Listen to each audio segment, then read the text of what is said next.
I didn't shave. That's okay. That's okay. Okay. You know how everybody jumps on that bandwagon in January and is like, I'm going to lose the weight this year. Let's do it. I'm going to go to the gym and I'm going to get on the treadmill and I'm going to lift the weights and go to Costco and buy me a new coat rack. Exercise bike. Well, we're going to punish ourselves and start on December 20th. Way to be ahead of that curve. But also, doing this over Christmas? Question mark? Yes. Oh, well. It'll be fun. Also, we're back. Hi. Hi. Good to see you again.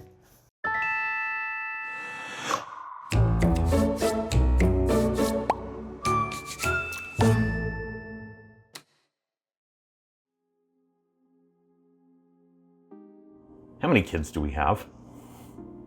Do we count the cats? Oh, the cats are terrible. Do we count the neighbors? Oh my goodness, they're just as bad. So technically, we birthed 2 children. Well, we birthed 2.5 children? I don't know. We birthed 2 children. Okay. We took in a 3rd. Yep. We kicked out 2. Yep. Supposedly there's 1 left, but have you seen her? I have not seen her in ages. So we used to be a family of 5. Right now we're like a family of 2.3. Unless Lily is home and then she brings her friend and her boyfriend. Oh my goodness.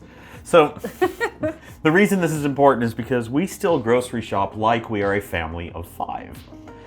We are not a family of 5. And so as time has passed, our freezers have gotten fuller and fuller and fuller. We've got roasts and ground beef and chicken and various types of seafoods. And we were looking at this going, oof, that's a lot of frozen food. I'm a sucker for a deal, what can I say? I was at Costco and all that roast was like $5 a pound. And when was the last time roasts were $5 a pound? Never. So we brought in like 8. I only bought 2 of them, but I didn't realize that was like 12 pounds. Yeah, so we brought in another 12 pounds of roast. Well, anyway, we have some travel coming up. And so we came up with this idea. Let's eat down the freezer. And that way we don't have so much just sitting here. And that led to this whole challenge that we had of don't go grocery shopping for, what, 28 days was it? Yeah, well, however much time we have until said trip. 28 days is what it worked out to be, and we weren't going to go out to eat either. Correct. So we were going to eat at home. Which, I mean, if anybody knows, it's going to be good for my gut. Well, so, and I want to clarify real quick because I forgot to mention it. This is not necessarily a weight loss thing. No. Some of these meals, in fact, a good portion of these meals, took zero regard into whether or not it was diet friendly. It is 100% just what can I make out of the inventory in the house. Yep. So we've got this challenge that we were going to do. Eat everything down, don't go out to eat. And this video was going to be the kickoff to that challenge. I mean, it still technically is. Well, and this idea came to my mind because in 2019 at this time, my Facebook memories reminded me that the government shut down for what became the longest shutdown at the time. Yep. And at the time, we ate, I mean, by the end of it, I was eating ramen for like every meal because I had a case of ramen. Yeah. We were not prepared for that situation. And I jokingly said, if the government shut down today, I think we'd be fine. We could eat everything we had and still eat like kings for a whole month. We probably could. And so the kickoff was going to be the kickoff, but the circumstances have changed. If it wasn't already apparent, Garen and I, we're both federal employees. So a shutdown affects us both. Yes, it does. Back in 2019, as has been discussed, we had the longest shutdown that had impacted us yet. And like you said, we were not ready for that. And so ramen became a thing, and rice and beans and things that just weren't staples in our household. Now that was 5 years ago, and I became very concerned about ever being in that situation again. So we are well situated and prepared for this situation, but I'm eating a piece of ice because I didn't expect that to happen. Oh, It's okay. And that's okay. But as of this recording, there is a federal shutdown looming. If it doesn't happen, if they reach an agreement before Monday, nothing changes. We're still going to do this challenge because we were going to do it anyway. But the fact that it might be happening during a shutdown is just gravy. Yeah. So the challenge is going to continue regardless, but Well, and I already received that phone call that I am a non-exempted employee and will be furloughed. You're not essential. I'm not important. I even got a whole script about how this is in no way a reflection of the quality of work I perform. Federal employment's fun. So we realized we were going to do this for the next 28 days, and we had to come up with a menu. Ta-da! Maybe we'll like I'll some B-roll. B-roll that. They'll be able to see it. But with this menu, we've got 7 chicken meals, 4 made with beef roasts because you got a really good deal. But they're not all roasts. No, we're gonna thin slice some of those. We'll talk about that in a second. One of them is shrimp. That was shrimp we bought a while ago on a good deal too. Yeah, I have a hard time cooking shrimp. Those last ones They turned up really good. I think the bigger the shrimp, the easier to cook. I agree. 2 fish meals. One is cod, one is salmon. Yep. 4 meals made with ground beef because 97% lean ground beef. Yeah. Because we got this giant chub of it from Costco. yeah, you can go to Costco and get the big 10-pound chubs, and then 2 made with stewing beef. And I'm actually really excited for a bunch of these. We're gonna do some things that we've never done before, like there's gonna be chicken pad thai in there. Tamarind paste is expensive. We're also making burrito tacos, which we've never done before either. I have never done that one. We got the dried chilies that we're gonna have to simmer, and I'm impressed. We're gonna do some chili with cornbread, but then we got major holidays. Oh yeah, okay. So in there we've got 2 major holidays, but that's gonna be 3 major meals. We've got Christmas in there and New Year's in there, and I think we're doing a family dinner in there somewhere. Yeah, so we do this thing with our friends where we take turns cooking a Sunday night dinner for both families at once, so that we can have a chance to eat other things that maybe we wouldn't normally eat, or make things and eat down the house. Yep. So we've got these great meal ideas. Like I said, we've got 28 of them, and we're not going to go grocery shopping. But you also made the comment that since we're not going out to eat, I made the comment that I'm kind of a chubby little butt, we may unintentionally lose some weight off of this. So how does this all tie into the big picture? Before you continue on, speaking of weight, we haven't done a video in a while. We have not. Let me refresh your memory. I started here. That's a number. And now I am here. That's a significantly smaller number. It is somewhat smaller. For the first time, and I think since we started making these videos, I've had an actual loss. You've had a significant loss. I mean, that's a big deal. I'm impressed. Now, I did meet with a doctor, developed a plan of action, and am following that plan of action, so yay, slow. It's been slow success. I started having success since the beginning of November. It's now the end of December. So that change has been in 2 months' time. 2 months' time, yeah. And no, you are doing fantastic. How about you? Oh, my number looks like this. Well, that's where I started. But then, I'm currently, I mean, it's still better, but I mean, it's where we're at. So not a ton has changed though for us. Just making portion sizes adjustments at the moment. Garen, of course, still tries to get on treadmill. I love the treadmill. Like 10th day. Yeah. We are focusing on the food for the most part, especially in portion size rather than calorie count. Yeah. But with that in mind, because we are talking food, what are we doing for dinner tonight? Tonight's going to be tachos. Tachos. I haven't plugged it into my... Oh, we're using Lose It, by the way. Oh yeah, Lose It. It's great. We bought the premium because why not? But yeah, that's what we're using right now. What's your streak now for 40 some odd days? 40 some odd days. I think I'm only up to 10. I've always had a hard time tracking my food. And I started when I started the plan with the doctor. No, that is super cool. But tonight we're making tachos, and we're going to show you what that looks like now. Okay, we're making tachos. Kerplow. That's everything that's going to go into this. We've got, well, the tots of the tachos and the Fritos, or the corn chip strips, as Disney calls them. Sour cream. We got the no bean chili, a little bit of Rotel, and some Velveeta. Because why? Because we're making nacho cheese. Then I'm going to grate up a little bit of Colby Jack, and then we're going to sprinkle it all with scallions. So let's go make that, shall we?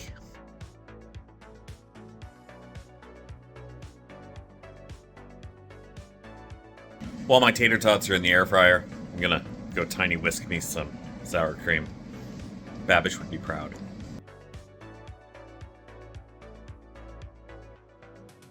I am actively writing down what's gonna go into this meal so I can get calorie counts. And something that we have is, no, it's not an ice cream scoop. It's actually a portion control device. This is 4 fluid ounces, and it's great for scooping out mashed potatoes or rice, or in this case, chili. And I think this is one of those little things that are going to help contribute to our successes.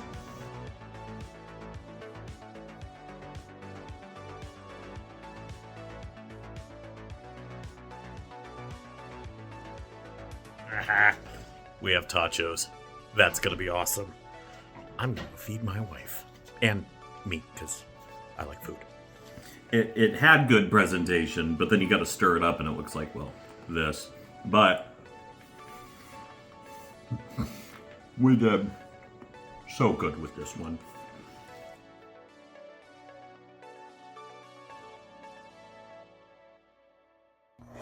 I actually really enjoy tachos. So I got this idea from one of our trips to Disney. Yep. Where they served this at Toy Story Land at Woody's Lunchbox. Yes. So I'm basically copying what I remember of it. Now their chili I think has beans in it, and this one's is from a can. Yep. But beanless. It's Coney Island style. The idea is the same, and I love things like that. So no way is this a calorie-friendly meal. So the rest of my day has been light to compensate for it.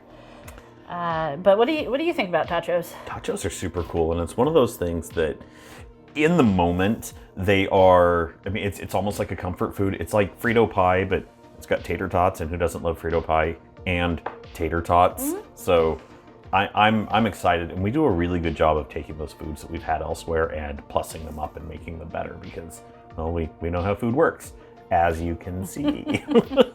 Well, maybe next time we can make them as tacos instead of as chili. Ooh. Wouldn't that be good? That would be very good. Anyways. I'm a fan. We are going to try to stick to this plan. We're going to try to make portion-sized choices.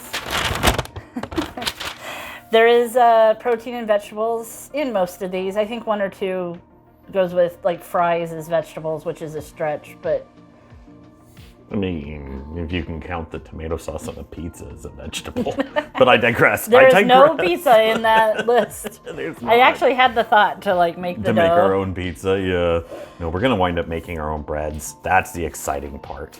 But yeah, we're gonna take this, we're gonna vlog with this, and we're gonna show you what we're making for these meals, and we're not gonna go grocery shopping to do it. No, we are not. There's gonna be no grocery shopping. In fact, there's gonna be no eating out either. Yep. This is for all 3 meals. We did think of breakfasts and lunches in there too. We did. I don't know why, but I have 7 dozen eggs. Okay, so that was I was poorly calculated. It was a calculated decision, but it turns out I'm really bad at math. Well, we knew we were going to make... So I'm supposed to make deviled eggs for Christmas. Yes. And I was going to make a dozen deviled eggs. Yeah. I don't know if I need 7 dozen eggs to make 1 dozen deviled eggs. No, we don't. So lunches are going to be things like have some eggs and some sausage. Well, and I think I'm going to pre-make some breakfast burritos when I have more room in the freezers because... Yeah. Also, note the plural. Freezers. Yeah, we've got 3 of them. Most people don't have 3 freezers. Yeah. And they're all full. Again, calculated decision, but I'm bad at math. So. But yes, our lunches will be either Insta foods I already have in the freezer, Dino Nuggets, turkey sandwiches, because I have 2 containers of turkey, and one's in the freezer. Because of course we do. It's because I forget I have it. I have a full one and I buy another one and I'm like, oh, so I put it in the freezer. Mm-hmm. And then when that first one goes away, I buy another one and then I remember I have one in the freezer, so I get it out. And I've been on a constant rotation of taking turkey out of the freezer. Oh, man. We're going to run out of bread before the end of the month, so... We're going to make bread. We'll have to make bread. That's coming. The fresh fruits and vegetables won't make it to the end of the month, so we're going to have to rely on canned and frozen by the end. Things like that. But, yeah, I'm looking forward to it. So. Well, anyways, we hope you missed us, because we're back. Yay! Hi. And finally seeing a little bit of movement in the right direction, so. It's been a big deal. But either way, thanks for being here, folks. Keep an eye out, because more good stuff's coming. Appreciate it.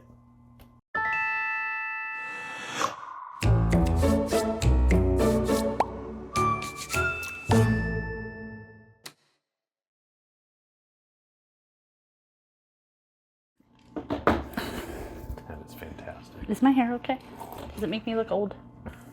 Your hair's great. Big forehead. 5 head? What? No, I'm kidding. I'm kidding. All right. Oh. Andrew and I stayed up a little bit late last night because we had friends over, so we find ourselves a little bit later in the morning than we hoped to be getting out of bed. But while she's upstairs and doing her morning routine, I'm downstairs and I got the coffee on the pot. But I also find myself, doing dishes, cleaning up from last night, which isn't a big thing. But she's going to come rolling down here in a minute, and we are going to start our day.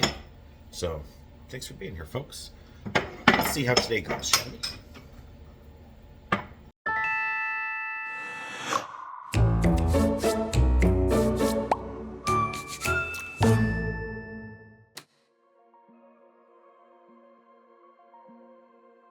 Well, the dishes are done, so it looks like it's time for a cup of coffee, maybe some breakfast, and execute the plan of the day.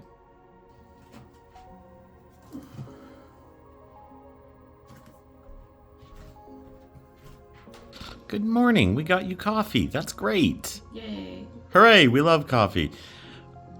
Are you in the mood for breakfast? I would like some eggs. Eggs. Did you want sausage with those eggs? Maybe. Maybe or toast. I'm not sure which. Ooh, eggs and toast. I'm gonna go do that. That sounds good. Okay.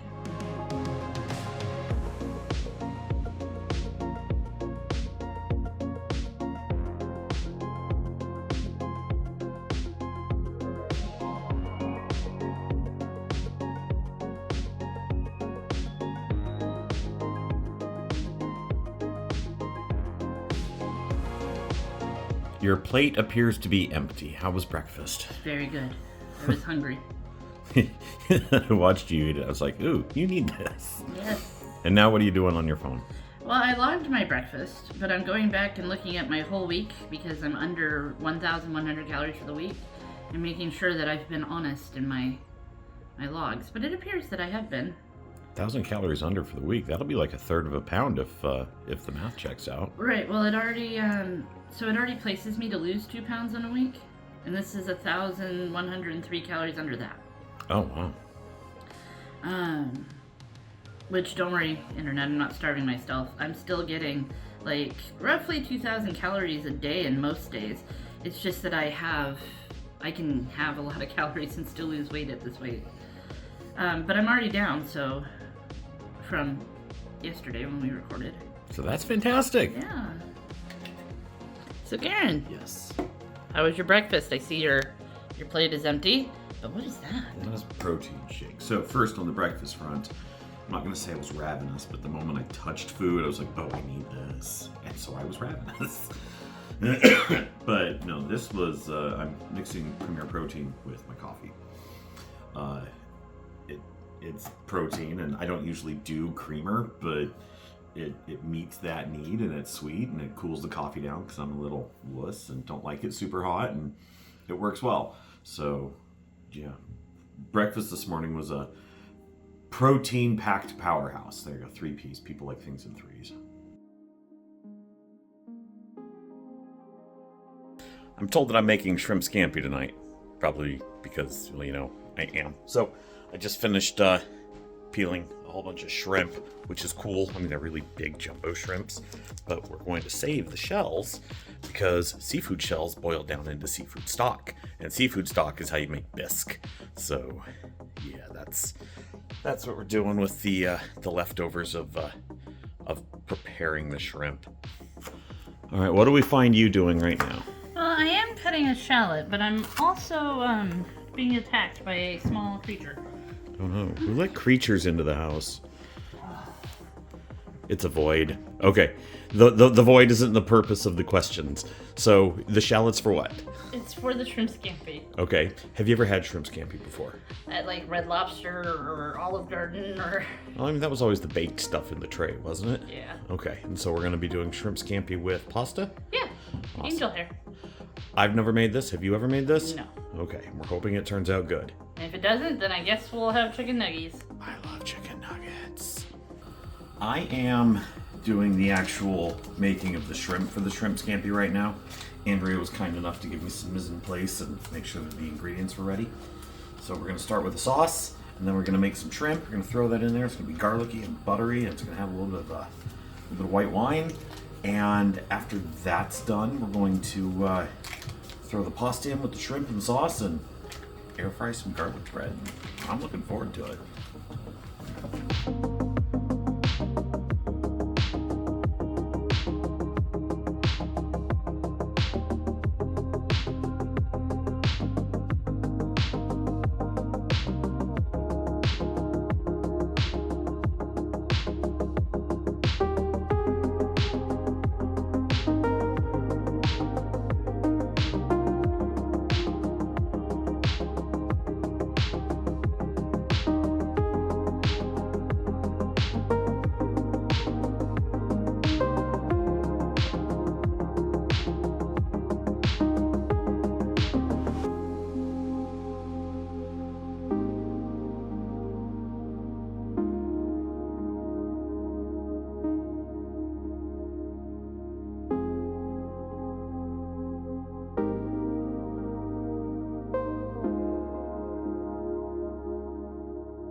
Alright, we're gonna try it. You ready? Yep.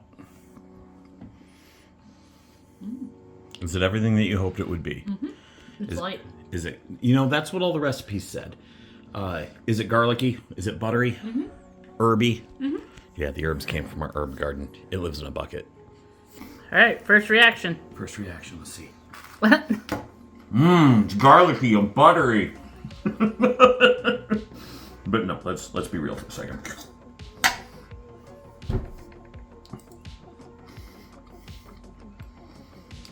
That is divine. We did really good tonight. I'm a fan of this one. Now you have to try the noodle. Oh yeah, we can do that.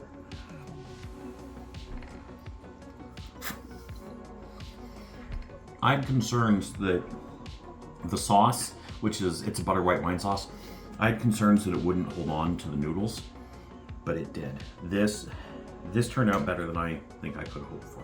I'm very pleased. Hey! We're on the other side of the kitchen. Which is weird. It is weird. I can see what they would see. I don't like it. Yeah, let's not do that again. We're actually going to discuss why that's a thing in a minute. Lazy Saturday today. Yeah. Did a whole lot of nothing. Nothing. I did not stand up enough. I did not walk any. It was bad. I don't even have 4,000 steps yet. I have even less than that. Now we slept in. As you saw, we got to eat brunch. Meet me tomorrow for brunch. What's brunch? You'd love it. It's not quite breakfast. It's not quite lunch, but it comes with a slice of cantaloupe at the end. You don't get completely what you would at breakfast, but you get a good meal. I don't think so. But there was no cantaloupe, so does it really count as brunch? It was 3 eggs and a piece of toast. It was 3 eggs and a piece of toast, and it wasn't bad at all. No, in fact, it was exactly what I needed. It was. We then decided to do a whole hell of a lot of nothing. We sat and we played video games. I played Civ. I played World of Warcraft, and it was everything that I wanted it to be. I won. Did you? I did. I walked away before you were to that point, so. Let's see. Then we had, Shrimp scampi for dinner. yeah, first time making that recipe. That was delicious. You were nervous. I was. Shrimp and I don't get along. I've historically had a hard time cooking shrimp, but no, this turned out awesome. 758 calories for the whole thing. The bread was extra, but bread's always extra, so. Whatever. Yeah. Like I said, some of these meals aren't going to be calorie conscious, but it worked out. It did. And then we got food pulled out for tomorrow because we're going to be making beef stew for the next one. So. Which brings me to something I realized, some lessons learned, I guess, already on day one. Some of these meals are going to require prep work where we have to bake bread. Yeah. Which means we need to let the bread rise the day before. So we're going to have to, not this time. This next bread we're going to make is not a not that 2-day complex, bread, but there are some that are. Yeah. And we're going to have to remember to get things out to defrost each night. So I mean, we've got everything up on the wall, so we always know what's coming.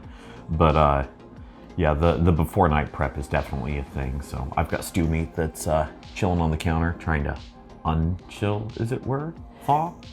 Did you, how'd it go with the snacking? You drank some protein this morning. I did, because I didn't do hardly anything today. I just sat in my chair. I don't think I had any snacks today. High five. I didn't even make it up into the pantry. I've had probably almost a full gallon of water today, and I've been doing a mad dash to the bathroom every, 20 minutes. But you're down this morning already, so. I am, yeah. So that was pretty cool. The biggest challenge, I think, the lesson learned is going to be keeping up with the kitchen. Yeah, so that's why we're facing this way. Yeah, we cooked dinner, it's a mess. We don't want you to see that. I'm still actively cleaning the kitchen, but we had to get this knocked out. So it's funny because as we do the recordings, it gives me that drive to be able to try and keep up with the house, and then we have a willingness to make sure that the mess doesn't get away from us. So. Are there any meals on the menu that you're looking? So I know you're looking forward to this one, but now that this one's out of the way, that I'm excited for next, it's gonna be either the bulgogi chicken or the spicy Korean chicken, or bulgogi beef. I'm excited to try the pad thai. I was looking at the menu on the board. We got it up here. But I like fish fry. The 24th looks good. We're gonna make sushi. Maybe. I don't know. It's gonna be Christmas Eve, so we'll see how that shakes out. We might just I don't know. We'll figure something out. But no, the spicy Korean chicken I think is the one I'm most looking forward to right now because I really like that. It's good. It is. So I don't know if it actually made it into this one, but you got a cat recently. I did, and she likes to sit underfoot when we're cooking, and unfortunately today I stepped on her. Poor baby. Oh my goodness. So she's got this little black void. It's cat, but yay big, and her name is Binks. And she's like 4 months old. Yeah, I mean just itty bitty. But if we're in the kitchen, because that's where her food comes from, she's like, I'm gonna be here too. Because as we're making dinner, she is dead ass convinced she's gonna get fed. So I stepped on her little paw and she cried, and then I cried. It was a whole thing. It was a mess. But it's almost like that. She also fell off the stairs. She is not the most graceful kitten that I've ever seen. They're like toddlers. But she's beautiful. She also looks like a bat. I don't know why, but her face is just very bat-like. Freaking bats. Freaking bats. Look it. It's freaking bats. I love Halloween. I love Halloween. Oh my goodness. So if I find her though, maybe I'll put a little B-roll. Yeah, we'll throw her up there. It'll be good. She's so cute. But anyway, so there we go. That's the second day. I didn't spend any money today. That's why I didn't want to go outside. Oh, there we go. Garen's like, let's go outside. Let's go for a walk. And I was like, do you have a reason to go outside? And he's like, no. I was like, we ain't going outside. Oh my word. It was a no-spend day. It was good. So anyway, we're going to keep doing what we're doing. Thanks for following along. Like and subscribe. All that nonsense. Ring the bell. Yep, help us defeat the evil algorithm. But no, thanks for being here, folks.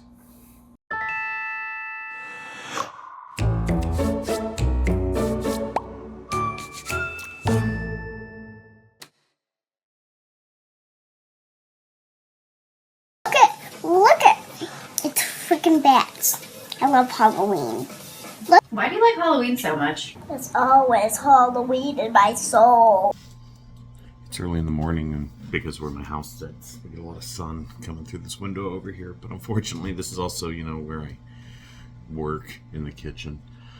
Everybody else is still in bed, but I got up because we have people coming into the house today, and I have to be able to prep dinner. So tonight we're going to be doing a beef stew, and we're going to be feeding one of Lily's friends, and I'm frankly looking forward to it. So I'm going to get me a cup of coffee. I'm going to do some food prep, and we're gonna enjoy a Sunday at home. I have no idea what it looks like as of this recording. I don't know what it looks like, but I'm positive we'll do something cool.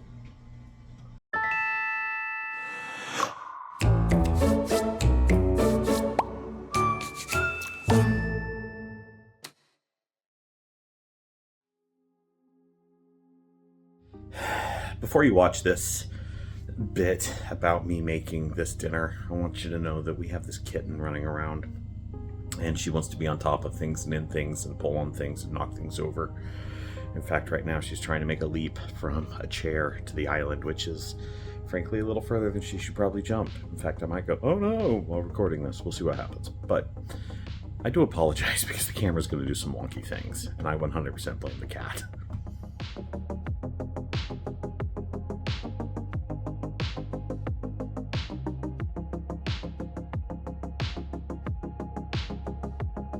I am cutting up some stewing meat right now that's going to go into this pot.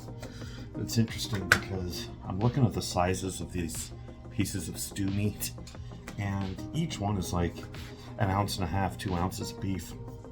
And it's funny to me because I've been to restaurants where one of the courses, the entrees, is a piece of meat that size.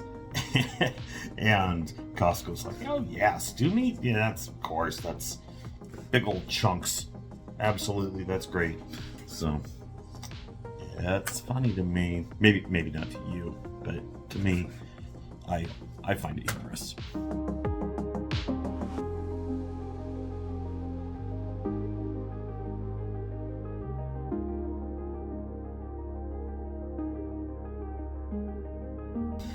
I'm sitting here cutting the meat, and the cat, Banks, she's walking around carrying a string, decided to be like, I want to see what's going on the counter. No, please don't.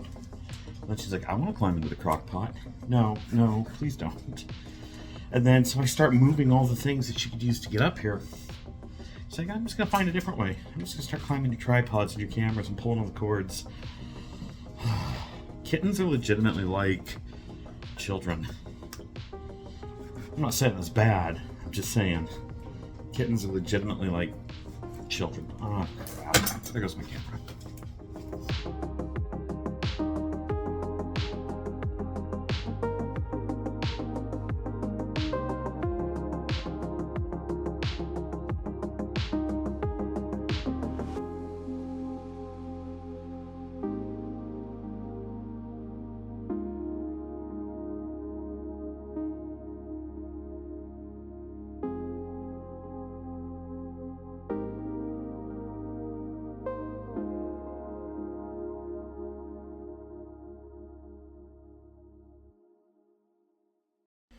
With our beef stew tonight, we are going to be serving bread. And since I'm not going to the store, can't go buy me a crusty loaf, so we're going to make one. What we see here is all of the ingredients required for an artisan garlic rosemary loaf of bread that we're going to cook in a Dutch oven. So we're going to mix up our ingredients, then we're going to set our dough to rise. After this sucker rises for 2 hours, we'll go ahead and throw it into a ripping hot cast iron Dutch oven. Let it bake, and hopefully we get something that's salty and herby and garlicky and delicious and amazing.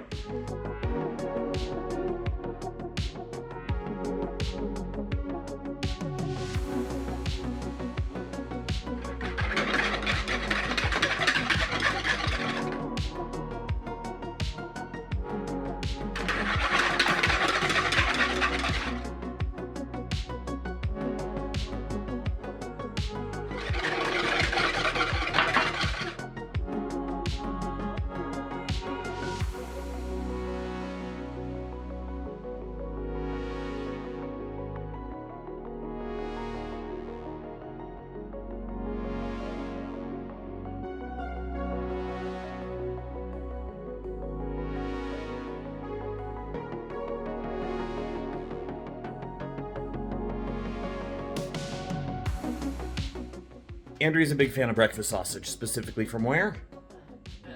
McDonald's. Andrea loves McDonald's breakfast sausage, and rightfully so. That stuff is delicious. Great value brand. Everybody, you often hear people say that, oh, just go buy the store brand, it's fine. Or you'll say get the orange chicken sauce that supposedly looks like Panda Express, but it's nothing like Panda Express. This breakfast sausage, there it is, right there. We get it in family size, is the closest thing to McDonald's that I have ever purchased. It's one of those that we said, yeah, right, whatever, we'll try it. And we tried it and we went, oh snap. And judging by the fact that we eat food the way that we eat food, you can take this one to the bank. This stuff is as close to McDonald's breakfast sausage as you're going to find anywhere. It's awesome.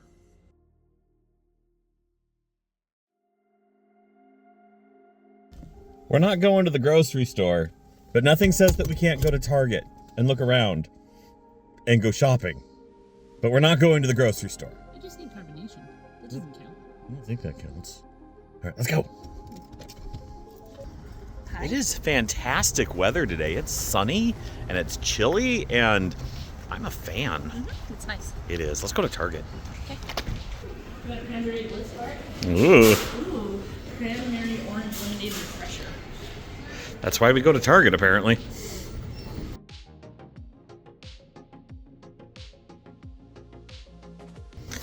We might have made a small mistake.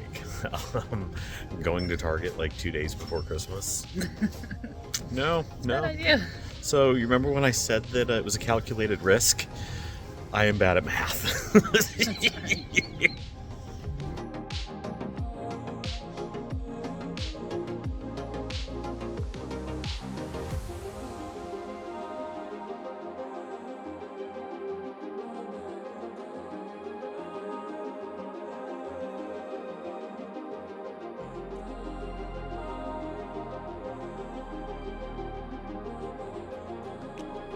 Well, 30 minutes later, we have exited Target And we have nothing. empty-handed. Hooray! It was too busy. I'm not standing in that line for a canister of Yeah, carbonation. no. Amazon's a thing. Anyway.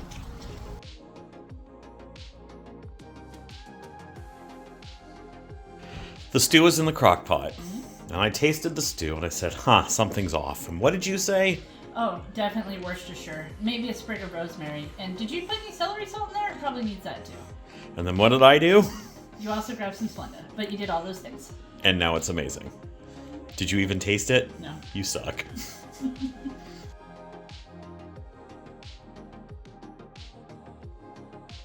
Hi. Hi, what are you doing?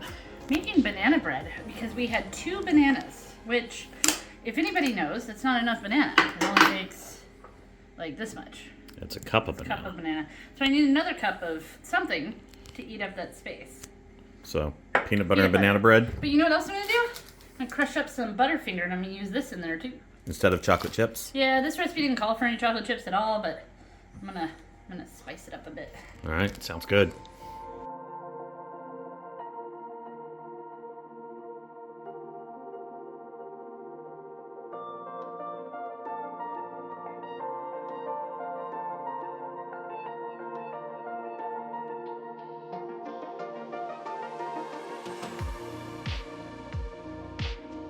That's some fancy looking bread. I suspect it might be a cookie. We'll find out, won't we? We will. We've got a loaf of crusty bread in the oven. And just as soon as that one's done. This is supposed to be banana bread. And traditionally, my mom used to make banana bread with nuts. It was banana nut bread. I don't like nuts.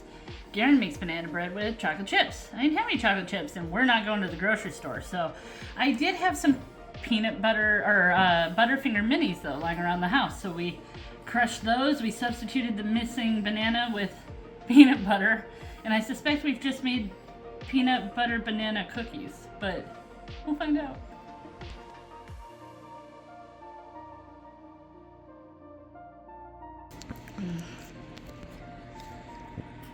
What do you think of this bread?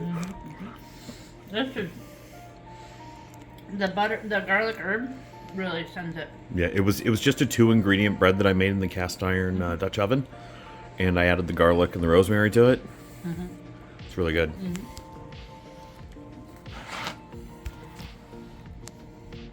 Make your own bread. It's awesome. That looks like a prison meal. Mm-hmm. Right? Gruel, bread, water. Mm-hmm. It does, but all of it is amazing. The seasoning on the stew is like spot on. You know, thanks to nobody in particular. This bread though, doing the garlic herb, just good call, Garen. Good call. I'm very pleased with it. Mm-hmm. So, you over there, cover your face, because I'm going to pan past you. Okay, there we go. Lily, what do you think of it? Heavenly. Beautiful.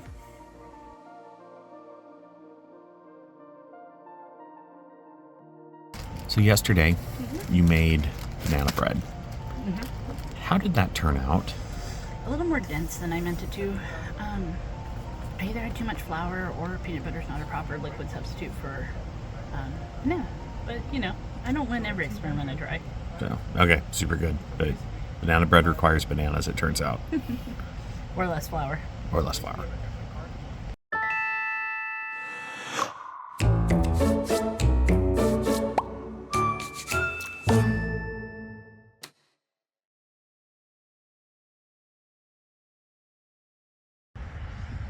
So this is a thing we stumbled on. Car that was all busted up. We called it into the police. Driver's not here. So that's the thing that's happening today.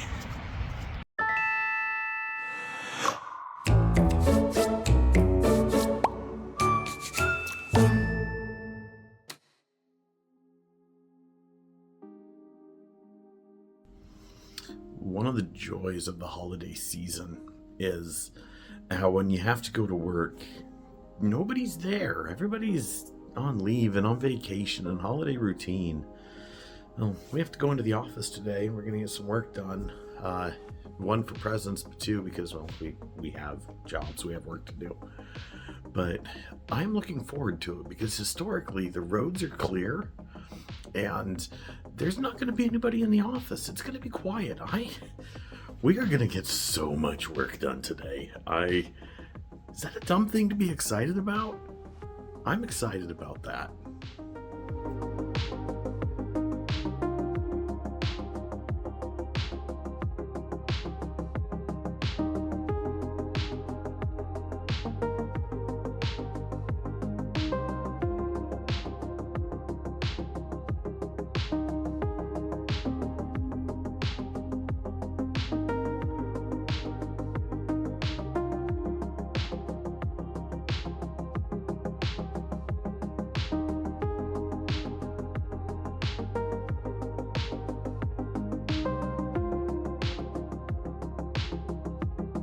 That's a really long hallway behind me.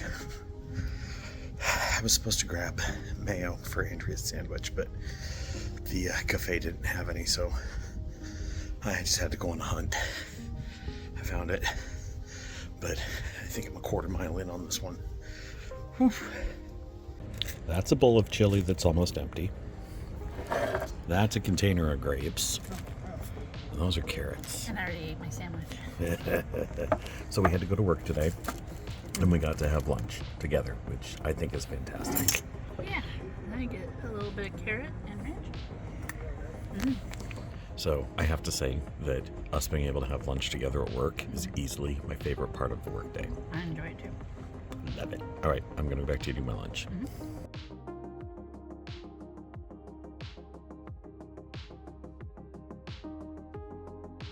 I have a little bit of a lessons learned type of hindsight, knowledge epiphany, even, on this chili. Now, I had some for lunch, and it was delicious. Flavor was banging, spot on, great. I love this stuff. Andrew and I make a really good chili. But when you freeze it, because this has been in the freezer for a couple of months now, when you freeze it, the tomatoes break down. I mean, they're still there, and you still get the flavor, but the texture just, it's gone. Freezing tomatoes, I think, ruins them. The chili was good. The meal was delicious. It was great. It was fantastic. But the texture that I expected from my soft vegetables, specifically the tomatoes, it fell through.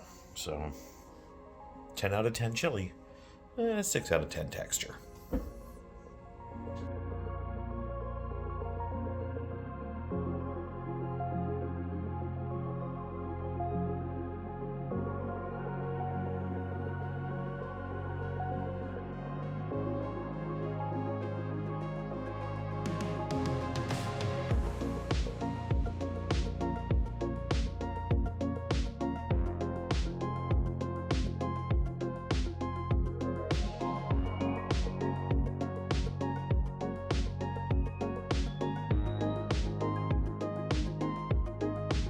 We're in the garage leaving work. It's been a very productive day, actually. No, it really was. Yeah. I got a lot done.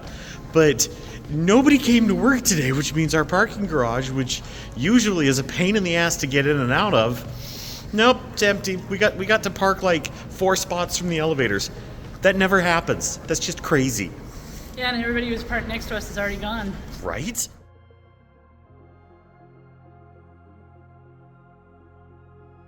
So the wildest thing happened on our drive home from work today. Andrea and I we left the office, and as we are on the road, we get to the first overpass that we have to cross, leaving the complex that we work in. And there was this Hyundai that was just smashed up on both sides, and there was nobody there. And so we called 911 and we said, hey, there's this vehicle, there's nobody here. And it looked like it was stolen, judging by the way the door handle was ripped off and the door had been crowbar jimmied and all that. And it was just the most insane, surreal thing that here we were minding our own today, and now we're calling in a busted up stolen vehicle for the police. It was wild. So anyway, that was a thing that happened on our way home today.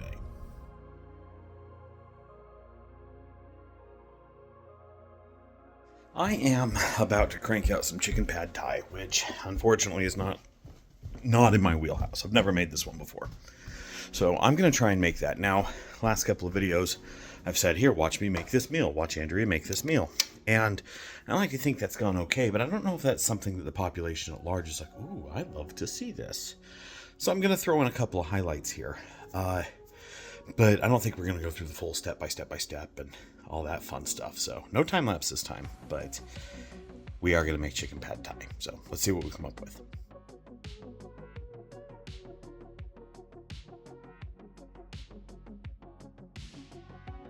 So what do you got?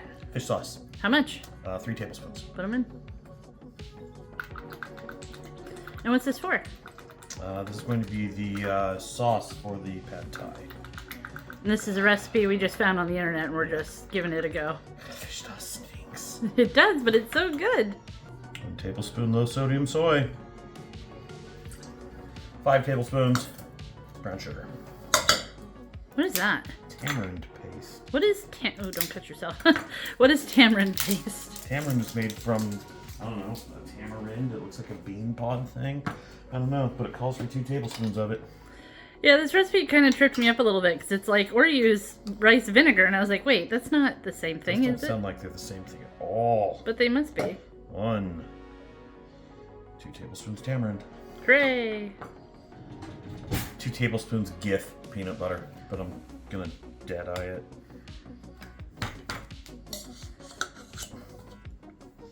Oh, don't do that. Do you know I how love peanut butter. many calories peanut butter is?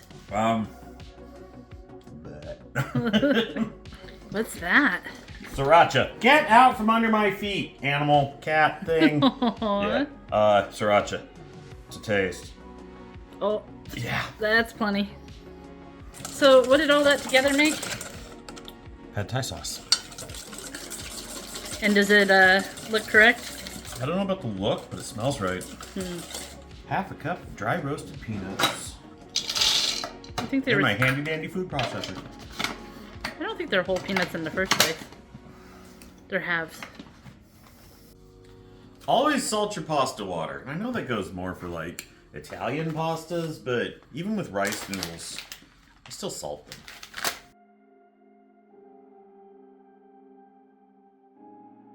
Hey, Garen, Yes. did you wash your chicken?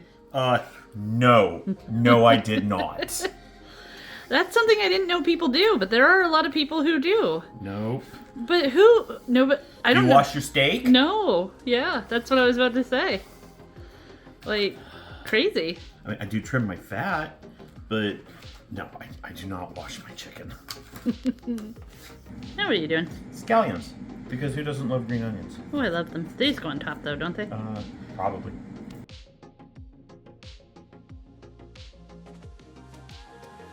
This is the final result. We've got egg rolls that we got from the spring roll lady that's local, and we have our pad thai. Now, there was some difficulty and some stress, high stakes moments at the end in the creation of this meal, and I'm curious what it's going to taste like to you because you've never had it, and Well, I had a bite of yours once in a Thai place.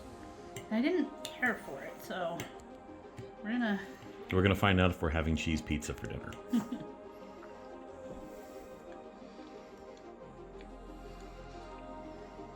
I don't think it tastes like much of anything, actually. Oh, interesting. Well, I'm gonna dig in. You're a couple bites in. So I think the sauce is fine. And everything turned out great except for the noodles themselves. I don't know why. Feels like they didn't cook right. So almost a slimy but too chewy. But I don't know. Maybe you didn't rinse them well enough. I think I did. So I've had the chance to get a few bites in, and I agree. The noodles kind of turned me off, but the chicken, the peanut, the egg, the sauce, all that, there is flavor there. It's there. It was just hiding after that first bite. I think if you did this with stir-fried vegetables instead of noodles, it would be amazing. That's not a bad idea.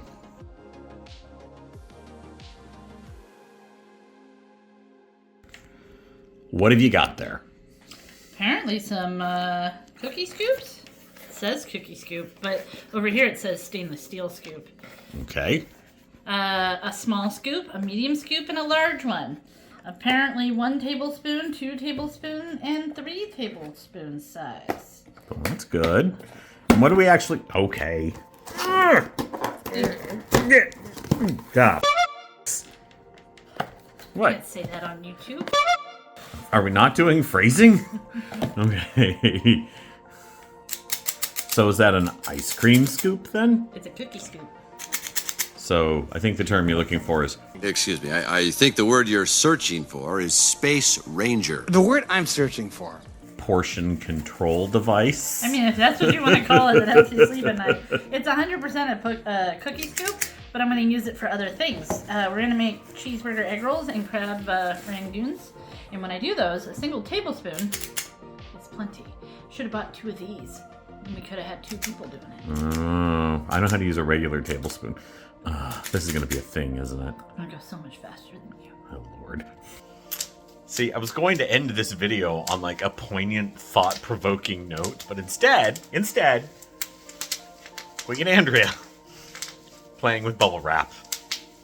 Thanks for being here, folks. We'll see you next time.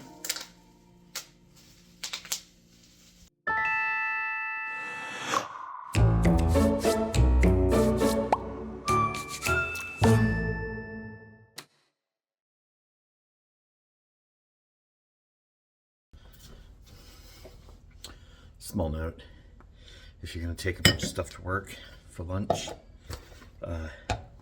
don't forget to, get the dishes out of the bag the next day or the same day, because that can get gross fast.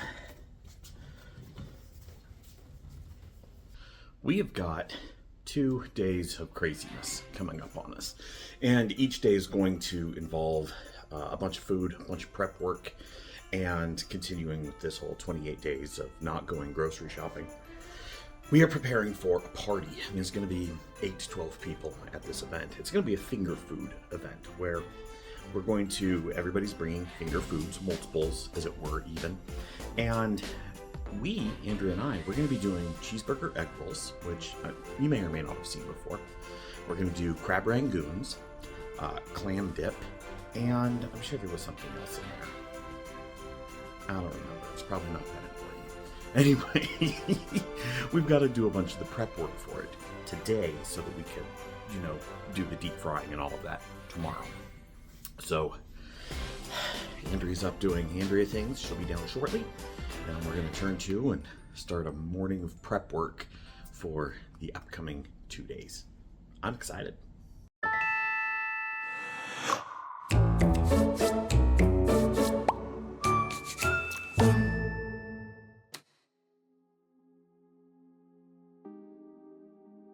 Andrea just reminded me, deviled eggs. That was the last one. Told you she was smarter than me. When Andrea and I cook, we usually like to stay relatively protected. So we do aprons and such. And this is the one that I usually wear. Except I've got some nephews who watch this channel. And they are young, they are impressionable, and I want to give them the best example possible. So because of that, we're gonna blur this out today. I like your apron. I like it too. We got a lot of stuff on this counter, and I know I've talked about it a little bit already. But what's the list, and what are we doing? All right, so we have clam dip that goes with some ruffles. We have crab rangoons that was originally a dip. We're gonna make them into actual rangoons. And then we have cheeseburger egg rolls. We're also gonna make deviled eggs, but other than hard boiling the eggs today, that'll get done tomorrow. So I'm gonna start by making clam dip. It's a thing my mom used to make all the time. Made it one year a couple years ago. Friends seemed to like it, so we're gonna try it again, but we're gonna make it a little better this time. Fresh herbs. Fresh herbs are cool. We have a small herb garden here in our kitchen. It's actually in a bucket, but fresh herbs make all the difference. Way better than dry. All right, so Wait. All they can hear is me opening a bag of chips. Okay, now you can go. this recipe did not call for things like salt or pepper or really any seasoning, so I added onion powder, little MSG, some salt, some pepper. Probably gonna add a little more Tabasco sauce, but I'm gonna taste it first. I did not end up adding any of the clam juice yet. We'll find out. Did you add the clams? Yeah, I did. Okay. I don't even like clams. I'm gonna try this nonsense. I think it's good where it's at. It needs a little bit More salt. acidic, like something acidic to it. Maybe I'll put a drop of, well, do you think it needs lemon juice or more Worcestershire? Touch of Worcestershire, touch of hot sauce. All right, clam dip's made. What's next? The crab rangoons. We are actively making the crab rangoons, and in there it's calling for 2 blocks of cream cheese. But I didn't want to break out 2 blocks of cream cheese because we said, you know what, let's make it better. So we're going to be using Boursin, which is still a cream cheese, but it's heavy on garlic and herbs and various other flavors that we're after today. So we always talk about how we'll make something and then we'll plus it up, and then everybody's like, oh my goodness, this food is great and amazing. That's why. It's because it's not just cream cheese, it's Boursin. So the one part of this, Garen enjoys these crab rangoons, but the one part of this he can't do is this part. Mayonnaise is vile. So he's over there shredding the cheese while I do this part. So this is the inside of the crab rangoon. Now when it's supposed to be a dip, it calls for a buttload of cheese. And we were gonna put the cheese in here until we realized that that doesn't work when it's not a dip. So we're gonna leave it alone. We tasted it, it's great. We're gonna stuff wontons and fry it like this. And now I'll just have some shredded mozzarella in the house. Andrea's been driving the show on her 2 big things thus far, but the one that I think I'm really good at is the cheeseburger egg rolls. So we're gonna crank those ones out next. It's gonna be beef and cheeseburger fixins that we're gonna cook up, make a filling. And then we're going to throw all of that into an egg roll wrapper. So that's next. Look at you getting all productive and stuff. What you doing? I am making the crab rangoons. Well, I'm trying to. So a full scoop of this is it's a little heavy. It's not too bad. So I'm trying to go slightly less than 1 full scoop. But I'm forming them into the square shape. The little purses. Ooh, fancy.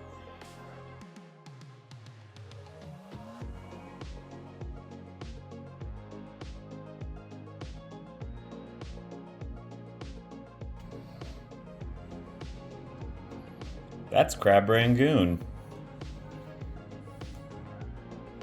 Andrea's in the background there. She's finishing up the crab rangoons and the cheeseburger egg rolls. And I am starting dishes because, you know, cleaning as you go is an important facet of working in the kitchen. So that's what I'm going to go do. What are you holding in your hand there? This one is a malformed crab rangoon, but it's the taste tester. Shall we taste? Let's taste. Creamy, cheesy, kind of tangy. Yeah, it's everything you expect in a crab rangoon. Awesome. Just needs some sweet and sour. Right.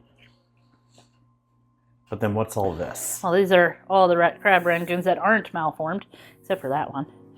And I made that one. Cheeseburger egg rolls that we've made 100 million times. Everybody loves cheeseburger egg rolls, so I don't have to taste test those. Cool. And then we've also got the clam dip. Yeah, that's in the fridge. It's just chilling. And then we got a whole bucket of eggs behind you there. Yep, for deviled eggs. That's going to be deviled eggs. And I need to make sweet and sour sauce. And I'm going to make burger dipping sauce. Wonderful, wonderful.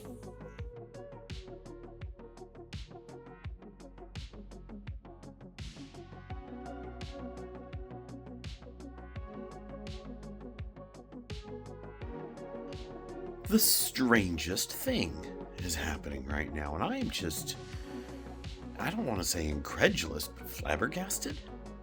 It's 9:30, Christmas Day, 9:30 in the morning. Nobody's up. It's just me. Santa showed up last night. Gifts are here. Lily's still in bed. Andrew's still sound asleep. All 3 cats are out cold. I'm up. Coffee's made. And I found myself doing things like taking out the garbage and doing dishes and cleaning house. And I don't know what happened. This is weird. It's just weird. I can't, I don't even have words. You did all along. Doing the mom thing. Oh, it's already been opened. Cool. Is this sheets? Well, the initial festivities of presents and gifts and all that are over with, which is fantastic. We had a great time. And now we find ourselves prepping for a party. So I've got crab rangoons and egg rolls, and yeah, we're starting the deep frying, so this is exciting. I mean, it would make sense to have a aftermath. It would, and I think after they watch this part, they're gonna see us standing around a Christmas tree doing the thanks. But yeah, when you're entertaining people, it is really, really hard to stop everything that you're doing and whip out a camera. And documenting yesterday's, today's, these events of this video. I still would have put the pan camera on a time lapse just to go across the party. Thinking along those but lines. That's all right. Anyways, but yeah, we had a whole array of things. Like we made the things you saw. My friends brought cookies, no-bake cookies. Yeah, we had no-bake cookies. There was ham, part of a spiral-sized ham, because you get to pick it up with your fingers. Cheese balls. Yeah, there were multiple cheese balls. There was a shrimp cocktail showed up. There were little weenies. And obviously the egg rolls and the rangoons that we made, and then the various dips, and there were chips. I made burger sauce, which is just like every condiment all mushed together. All thrown into a jar until it's pink. Yep. And folks brought drinks, and folks brought food, and it was a really good spread. But the thing the deviled eggs. Yes. Almost always get devoured. And they didn't this time because it wasn't the cheeseburger egg rolls either, although those got eaten too, and everybody told me how divine they were, despite the fact that they were made with 97% lean ground beef. But it's because we put an assload of cheese in it, yeah. The runaway thing was the crab rangoons. I'm going to steal some of your water. Okay. Which is just absolutely surprising to me because I feel like crab rangoons are a newer introduction into the things I've learned to make. Yep. And every time I make them, they're a little bit better, but I always think they're only okay. I mean, yesterday's were... people took them from our party to other parties. So after we were done, now mind you, we made like 50 egg rolls and 50 or 60 rangoons. And after everything was said and done and people were cleaning up, it was, hey, can I take these? Hey, I'm going to another thing. Can these go with me? And we were getting messages on Facebook from people that we don't hang out with. And they're like, we had your rangoons and they were amazing. Oh my goodness, these cheeseburger egg rolls are life-changing. And that was surreal. I didn't expect that to happen. You know, if my mom could see me now. Right? But a lot of people asked me for the recipe to the crab rangoons. And to be honest, this recipe came from TikTok, and it's a dip. And I modified it to make it a filling instead. I left out a lot of the extra cheese that would have made it dip. I added boursin and took away regular cream cheese. I added spices that weren't listed. I salted it. There was no salt in that recipe. You plussed it up like crazy. And I'll probably, except for the footage, never be able to recreate that again. Oh yeah, no, that's not going to happen again. But I told people, here's the original recipe and here's the changes I made. Okay, so there's this thing, and this happened in my family. I grew up, and there was a situation where my mother would make food, snacks, treats, whatever, and people would say, hey, what's the recipe to this? And she would start with a recipe and then plus it up on her own. But she would give them the recipe, but then leave out like a crucial ingredient. Here's this 7-layer dip. But then she wouldn't tell them about the extra cumin and the extra lime that she threw in there. Or, hey, I made this mac and cheese, but then leave out the fact that there was, say, Worcestershire sauce in there. And they would go and make this recipe and then come back and go, how come mine's not as good as yours? And then there'd be a Dr. Evil moment. And she goes, I don't know. But that caused this weird divide, whereas I'm talking to my brothers and sisters is, do we hold on to our recipes or do we hand them out? Well, so I don't know that there's any recipe that's wholly my own. Okay. Every recipe that I've made has a basis somewhere else, be it from a cookbook, a TikTok video I saw, or I feel like every food has been invented. Yes. And no recipe belongs to me. Correct. So every time I modify something, does it make it mine? Not necessarily. It's a ship of Theseus kind of question. So I don't mind sharing my recipes. I don't either. So for what it's worth, I do not subscribe to my mother's concept of obviously Dr. Evil. We record ourselves cooking it. We do. So yeah. I am personally of the belief that if I have a recipe and somebody wants it, here, take my recipe. Absolutely. Try and make it better. And if you can, tell me what you did so that I can build off of that as well. I like that people think we can cook. Like, seriously, my mom would be like flabbergasted. Right? Because when I was a kid, she'd be like, here, let me show you how to make this. And I'd be like, nah, I don't want to learn how to cook. And she'd be like, what are you going to do when you grow up? And I'd sassily say, I'm going to hire a maid and a chef. And I just married one. Called out. But it turns out I enjoy it. Not only do I enjoy it, but I have a nose for it. You do. You're really good at it. I like to think so. Yeah, I don't know if I'd want somebody walking around a party saying, this is Garen's recipe. And maybe it's not as good as what I cooked, because I don't know, maybe it's a reputation thing. This is a point of discussion down below, not necessarily right here, right now. But tell us what your thoughts are on that, because I'm legitimately curious. And do you share your recipes, or do you like to be the one who gets recipes shared with? So that's just a question there. Party yesterday. Mm-hmm. What was your favorite thing you ate? I really like the cheese ball. Really? Mm-hmm. Better than everything else we did? Well, I wasn't feeling super great yesterday, so eating a ton of fried food wasn't sitting well with me. I definitely ate some of my own crab rangoons, and I thought they were great. And I also tried to eat a cheeseburger egg roll, but by then I wasn't feeling so great. Yeah. So mostly I stuck to crackers and cheese. Okay.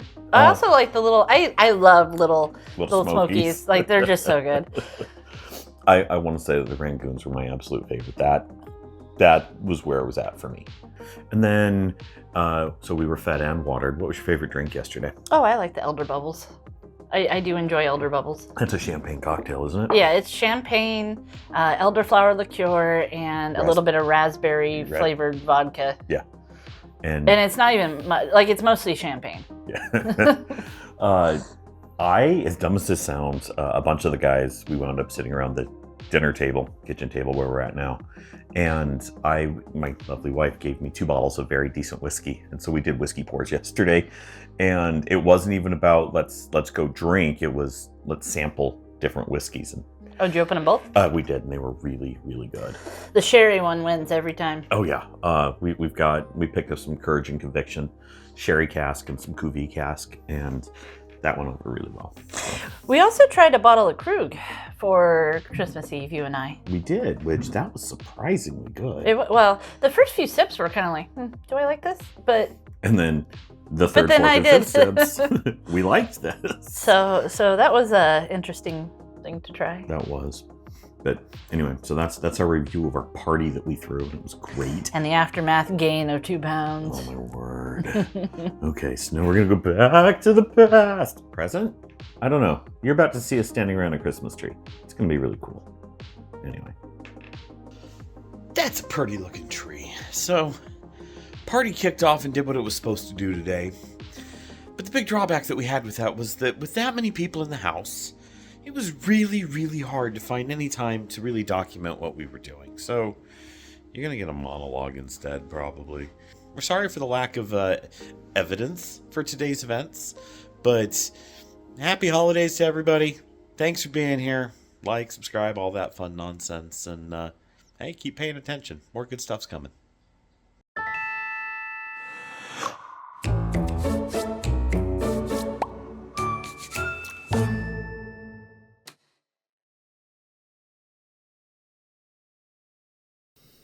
It's 8 a.m. on the day after Christmas. And while children are nestled into their beds, and those that are on leave and vacation are also nestled into their beds, getting some sleep from the holiday, I find myself sitting at my desk in my home office, just coming out of my first meeting for the day. Yeah, I didn't get the day off. Oh my word. So, we are coming out of 2 days of frenzy, and looks like a bomb went off upstairs. There is a mess to clean up. I mean, we did our absolute best to try and stay on top of it, and I think we did. I mean, for the most part, it was a Herculean effort, but oh my word, I think the first half of today is going to be spent trying to get caught back up. Anyway, thanks for being here, folks.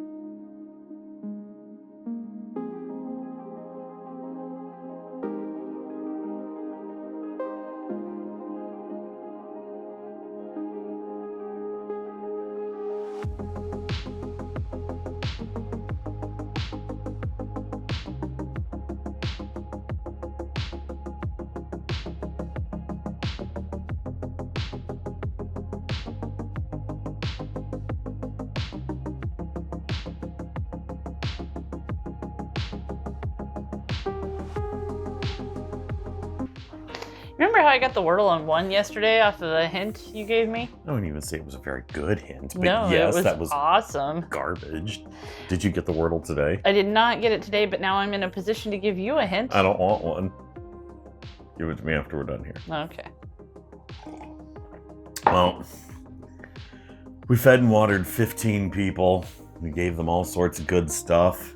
Had a party at the house. That was awesome. And I am surprised how packed and hectic our house can get when we decide to entertain. And we really didn't even, I mean, it was 15 people, but I feel like it wasn't that many people. Half of that was kids. Yeah, and they wound up just sitting on the couch just staring at their phones after they got food into them, so whatever. But yeah, we had a bunch of people in the house for Christmas Day. I was surprised how many people didn't have plans with their own families. That was indeed surprising. Well, not so much for us, because we're military and we live across the country from our nearest relative. But another family is also military, so that makes sense. The third family is prior military, but they do have some family nearby. And the fourth family is just family we have over all the time. Like, the hardest part, I think, about all of that, well, I mean, other than the prep, because there's a lot of prep that goes into it, the next day cleanup. Oh my word. Well, we went through a lot of effort to try to prevent too much. Like, we used the boats. Yep. And we used plastic cups that we already had. Nobody went to the store. Do plastic cups count as going grocery shopping? Well, I don't know, but I would have had to probably go to a grocery store to buy more. Yeah, that makes sense. And the point was to stay out of the grocery store. It is. The cleanup wasn't too terrible because we were able to limit the number of dishes that were there. We made everything the day before. Yeah. But and still took almost an hour and a half to do the cleanup. I mean, doing dishes, wiping down counters, sweeping, getting the garbage out. But not too terribly bad. Now, knowing that we had this holiday and there were 2 days of frenzy and debauchery, what was the damage? I'm up 2 pounds. I am too! But I hear it's normal fluctuation. oh yeah, anything more than 2 pounds in a day is usually water. What are you looking at? The cat is jumping between the couches and the table, and I'm waiting for her to miss. Oh, goodness. All right. So we held a party. We had a little bit of weight gain, which, that's totally expected. You can't walk into the holidays without that understanding. It's gonna happen. But we do get to knuckle down and do the whole, hey, the new year is coming. But let's kick off our knuckle down with a fish fry. Oh, we should. All right. We had on the schedule for tonight, we were going to do spicy Korean chicken because that stuff's delicious. And normally our daughter Lily doesn't work on Thursdays, which today's a Thursday. Oh, yeah, look at that. But because it's spring break. Spring break. Spring break. Spring break. Woohoo. Spring break, anyone? Woo! Because it's winter break. Wow, my mind already jumped all the way forward. We're planners. And you're like, this is the next big one. This is the next thing. Because she's on winter break, they scheduled her on a day she normally doesn't work. So I flipped the Friday and Thursday dinners because Lily is remiss to miss the Korean barbecue dinner. She likes that chicken. Rightfully so, it's good. But then she gets angry when she misses it, and she was gonna miss it, and we anyway. Well, and she doesn't like fish fry, so I had originally put the fish fry on Friday, not just because Friday fish fry. That's when you do fish fry. But because my daughter usually works on Fridays and doesn't like fish fry, so. So tonight we're gonna make fish. I think it's cod. Cod. And onion rings. Yep. It's gonna be good. With things I already had. We're not beer drinkers, but I do keep beer in this house, usually for my friends, but also because things like beer cheese soup. Oh yeah. And fish fry. Yeah, no, I'm gonna say something real controversial, and I'm gonna piss off a bunch of people. What's that? I think IPAs are gross. I also think IPAs are gross. The couple of beers I do like and drink are weedy or fruity. But IPAs are neither of those things. IPAs are gross. Anyway. Well, we're not beer drinkers, like we admitted. No, we are really not. So. But anyways, yeah, we're gonna have to get back on track now. That we have a big dinner for New Year's, but aside from that one big dinner, everything else should be. Everything else is small and back to normal. Yeah, normal. Normal's good. Well, remember what I said at the outset of this. This challenge was not necessarily about weight loss. No, this is about just not going to the grocery store. It's about eating down the house. Yep. But. So we're gonna go ahead and show you the fish fry, and yeah, it's gonna be good. It's amazing how quickly a day can escape, just get away from you. Andrea and I spent the day down in the basement working, which is cool. But now it's, look at that, 4:30, which means I have to start prep. This is our fish, it's cod. We're gonna be turning that into beer battered cod and onion rings tonight. So even though I'm not gonna start cooking for another 45 minutes to an hour and a half, something like that, I gotta get everything dried, salted, peppered, seasoning, all that fun stuff. So I'm just starting a little bit of prep before we get into everything else. The fish, she is seasoned. Okay, that was terrible. The fish is seasoned. What's the best part of being married to me? You're like a sous chef? A little bit. We got a whole lot of mise en place there. Yeah, I mean, right down to the terrible, terrible PBR. Are you sure you want to use PBR? I think I have a summer ale still. I think we want to go with a lager. Okay. Is that a lager? That's an IPA. Ew, IPAs are gross. Yeah, this is not a lager. What is that? This is an IPA. Are you sure? I don't know. Either way, I mise en placed everything for you, right down to even pre-salting your onions. What did the Google box have to say? That's a lager, you were right. Oh, I wasn't in it to be right, but cool, good to know. I was wrong, it's okay. Awesome. While you're putting on your gloves, I'm going to explain what we have. This over here is going to be our salad. Everything else here is going to be the fish and the onion rings. The glass bowl is going to be your dredge. This is the bowl that you're going to make your batter in. And that one's going to be... Is that just to hold things?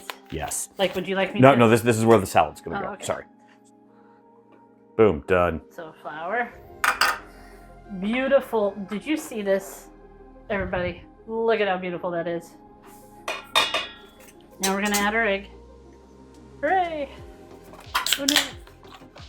And now we would like some beer, please, sir. What?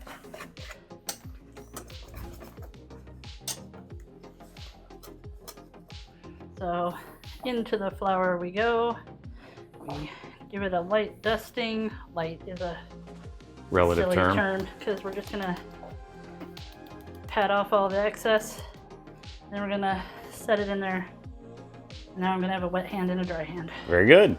Actually, not sure I want to do this. Okay. Do you want me to do it? Yeah. Okay. Fish piece 1. Onion rings. I think these are Andrea's favorite part. Same process. Out of the flour, into the batter. And then out of the batter, into the oil. So good. What's the best part? When it went upside down? No. The fish. The fish is good. I'm a fan of the onion rings. We had neighbors pop over while we were cooking, and they're like, I'm going to eat your onion rings. And then they did. And they thought they were good. Yeah. So, no. Fish fry Friday on a Thursday. Turned out well. Oh, yeah. She's hiding under your chair. Okay. The cats protect us when we eat. I had a question that popped into my head while we were prepping dinner. You had made a comment about looking forward to eating fast food again when all of this was over. Well, not necessarily fast food, but... But just the ability to eat out. And it got me to thinking, sure, Pantry challenge is 28 days. That's great and all. But I want to do, I ate nothing but McDonald's for a week. I want to see how that one me would too. go. I want to do that one. I mean, chicken, we've got the lunch nailed down pretty hard. And But what if you ate nothing but McDonald's all day, every day? all day, every day. For a week? A week, yeah. I wonder what that would do. I mean, if it lots of people have documented that they could lose weight eating only McDonald's. Yeah. It's just a matter of balancing your protein versus your calories. Okay. So yeah, you could eat a 450 calorie sandwich in the morning and a 560 calorie sandwich for dinner. Yeah, it's It's got very very few low. calories. Yeah. I wonder if that would raise the ire of the population at large. I don't know. I feel like it's been done, and I think it can be done and lose weight even. I might do that. Would you want to do that? I don't know. But does the audience want to see something like that? Do you want to see something like that? Because I think that could be kind of cool. We kind of did this once, sort of, where we went through and we ate fast food. We showed fast food options when you're trying to watch your calories. Yeah. And those videos were popular, so. They were. I mean, people want to know what they can and can't eat. What are you reading? The Hearthstone Innkeeper's Tavern Cookbook. Isn't that my book? It is. It was gifted to you for Christmas. Mm. I'm learning about simple syrups right now. And there's one in particular in here. A brown sugar simple syrup. That is a cup of brown sugar, 3/4 cup of water, and a half a teaspoon of vanilla extract. And you just boil it and let it simmer, and then you're good to go. I mean, it's a simple syrup. They're simple, but oh, that sounds so good. I'm gonna have to make that. You know what else you're gonna have to eventually talk about? What? The giant calendar behind you. Yeah. We've mentioned it a few times, but it's super cool. It's I had a spare 60-inch TV floating around the house, and I had a couple Raspberry Pis, and I learned about DAC board. And I said, you know what, screw it. And so I set up a DAC board. It's just a web page, and it's got my email and Andrew's email, and our calendars and our to-do lists and the weather. It's 37 degrees outside right now, and I get a news feed and all sorts of cool stuff. And it's just centralized information. I've got like 2 of these in the house. I got the big one down here and a small one upstairs, but every person that comes and sits at my table is like, that's cool.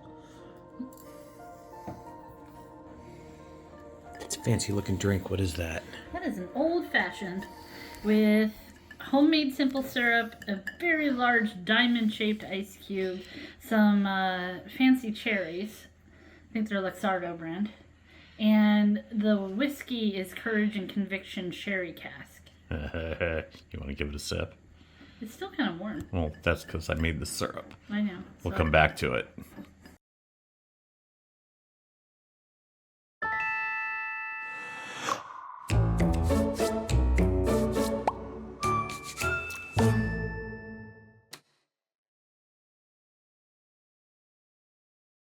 Oh, good.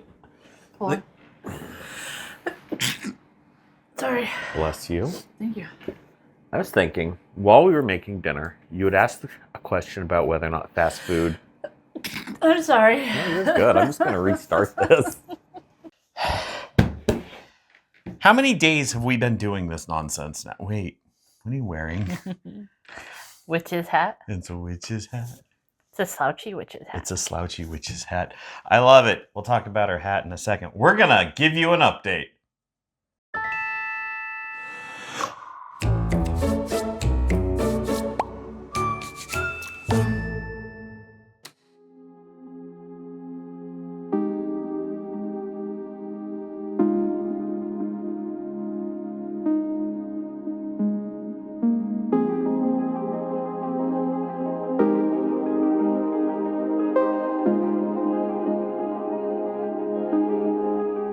It's cold and it's dark and we are grilling. What do you do when you go outside and grill? Even though we don't like beer. Even though we don't, it's just what you do when you grill.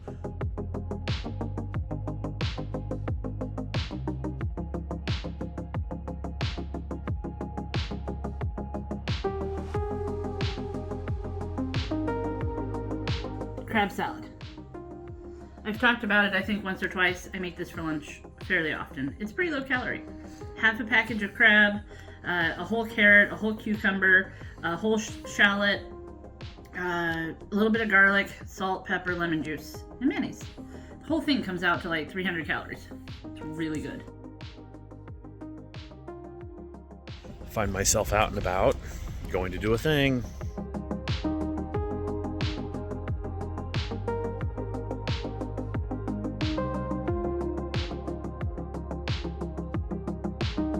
So I know what that looks like. It looks like Garen went to the grocery store. And he did. But he didn't. Because I had to go return some Amazon packages. Nothing from Christmas. It was from a different thing I was doing. But yeah, all my returns happen inside the grocery store. Anyway, we're going to go on and do other cool stuff today. We're all over the map today. It's all sorts of overcast and rainy and windy and cold and wonderful. And we got this lovely lady over there. Hey, what's up? Hi. We're going to Joanne. My hair feels fluffy. Your hair looks fluffy, but in like a really good way. When did that get there? And that's salons. Oh.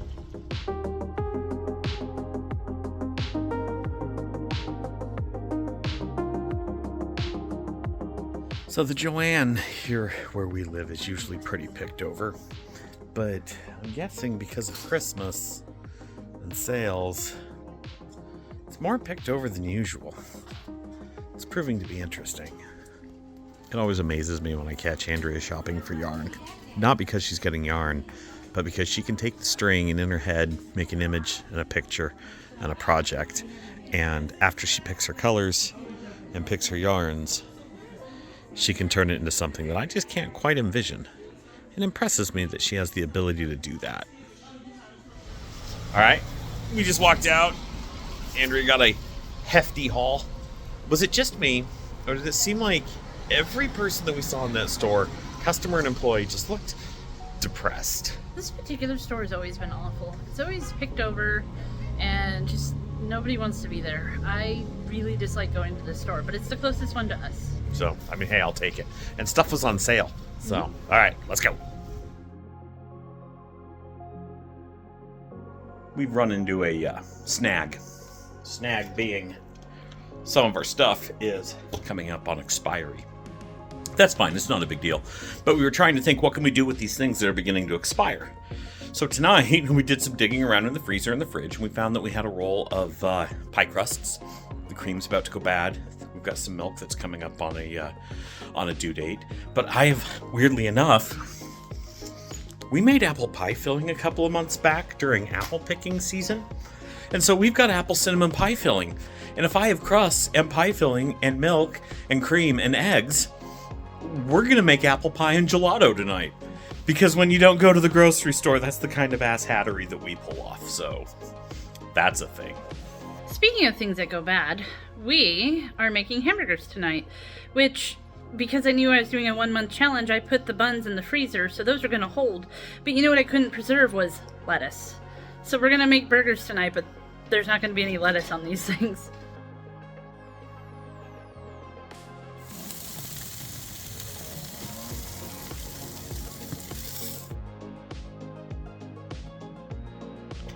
You know, from this point of view, that almost looks like something you would get from a restaurant. I mean, almost.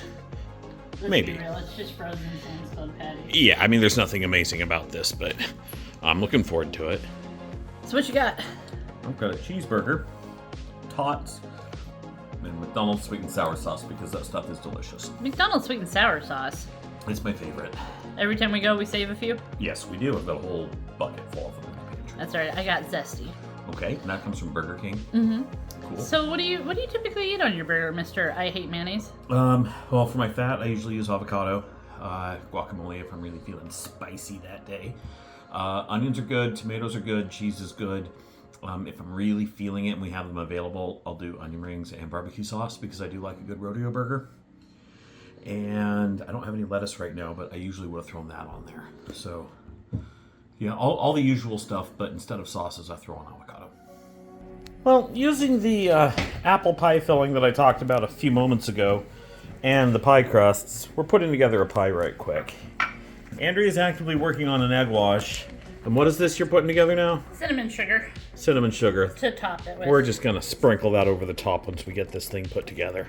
Look at you, once again, taking something I said and literally running with it. Oh, come on. I'm not running. I'm not even out of breath. I'm more walking. What are you doing? I am separating egg yolks from egg whites. For what? Why am I doing this? Oh, we are making a... Gelato, thank you. You're welcome. I don't know things. I'm not a smart man.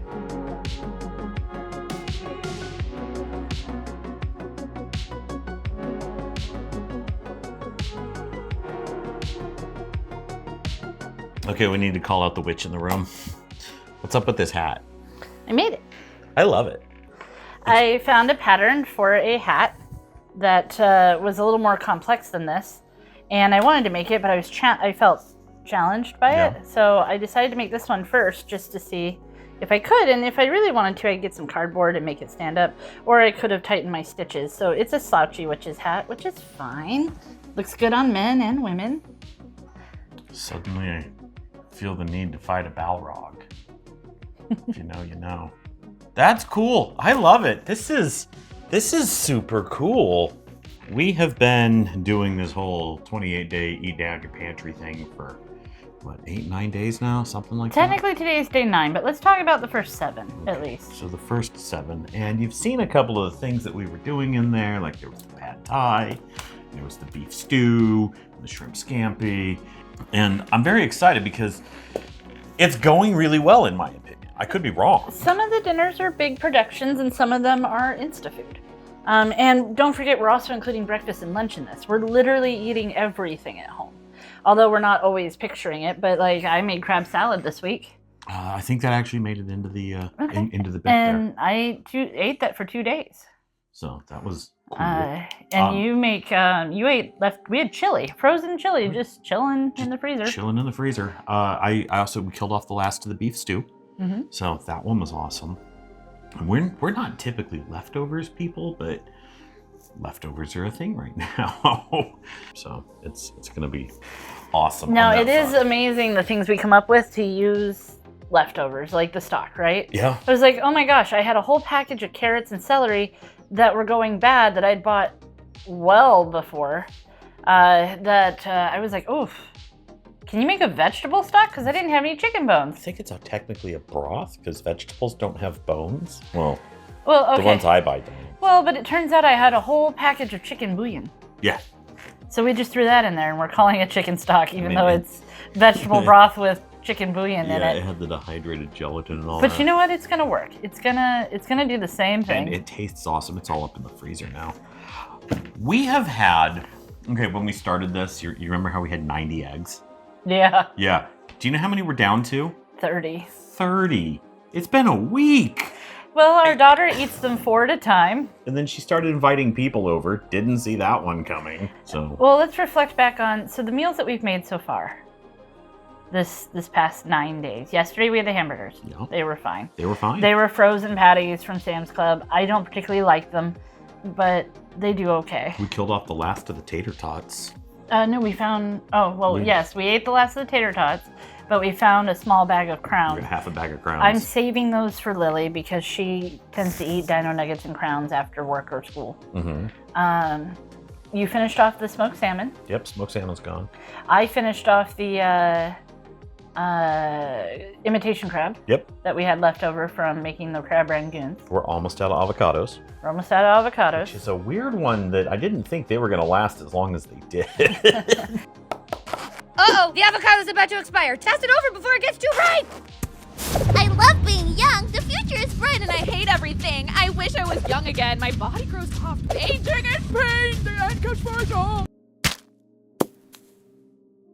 Oh, and I didn't build any recipes around them, so just eating them is fine. I didn't think that we were going to run out of the instant things for lunch as quickly as we did. So. Well, Lily's been eating them like a dump trunk. I didn't think she was.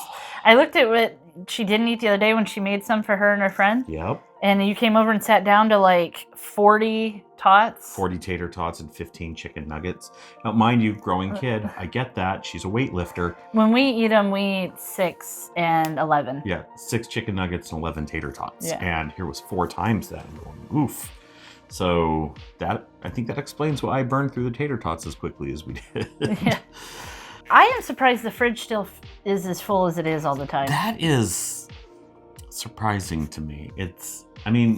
We're thinning things out and things are obviously moving out, but we pulled out all these vegetables, but then I put in the gallon tub of stock. It's like, oh, well, that took up the space.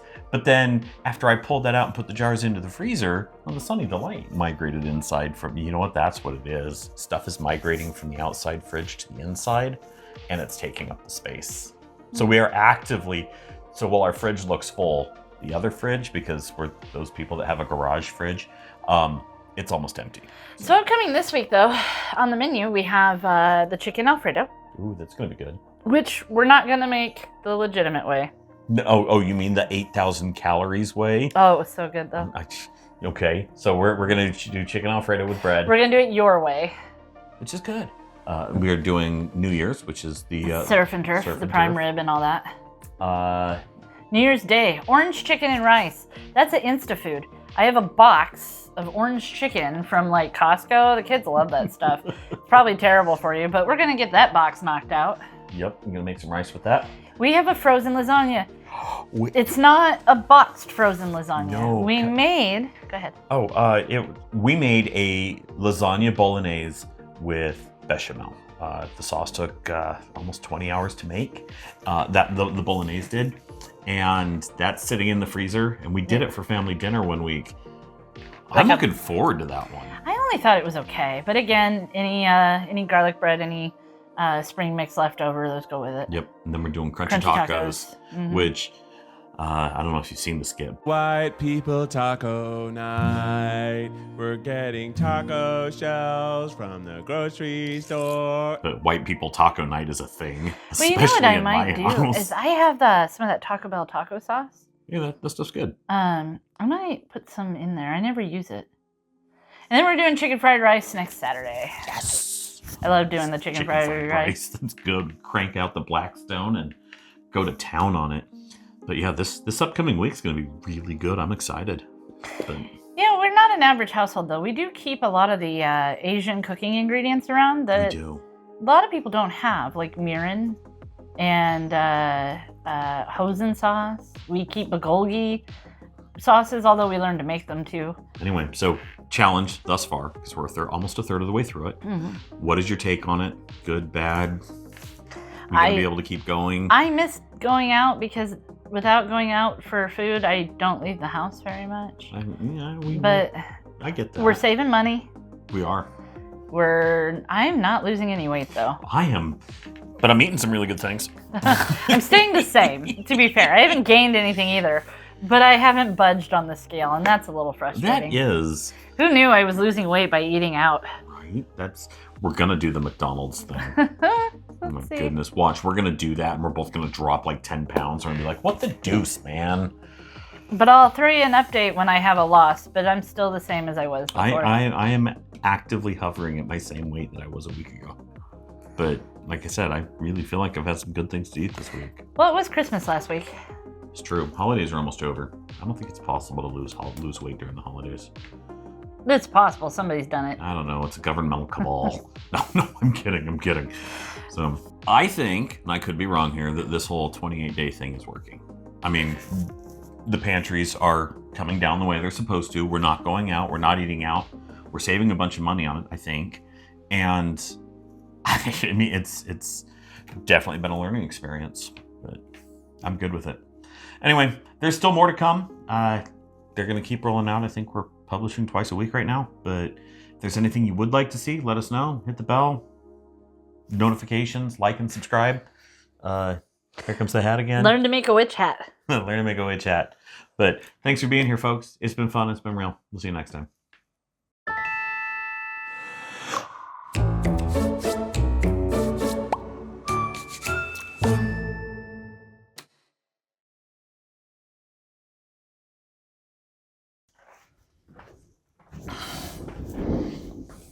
I hope that was picked up.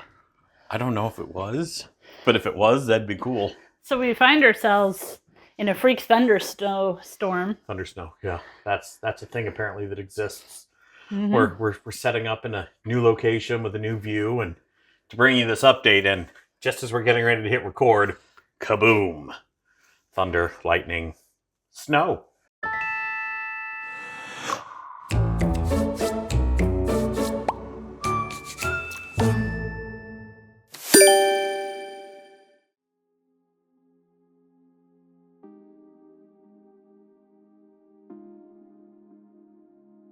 Well, welcome.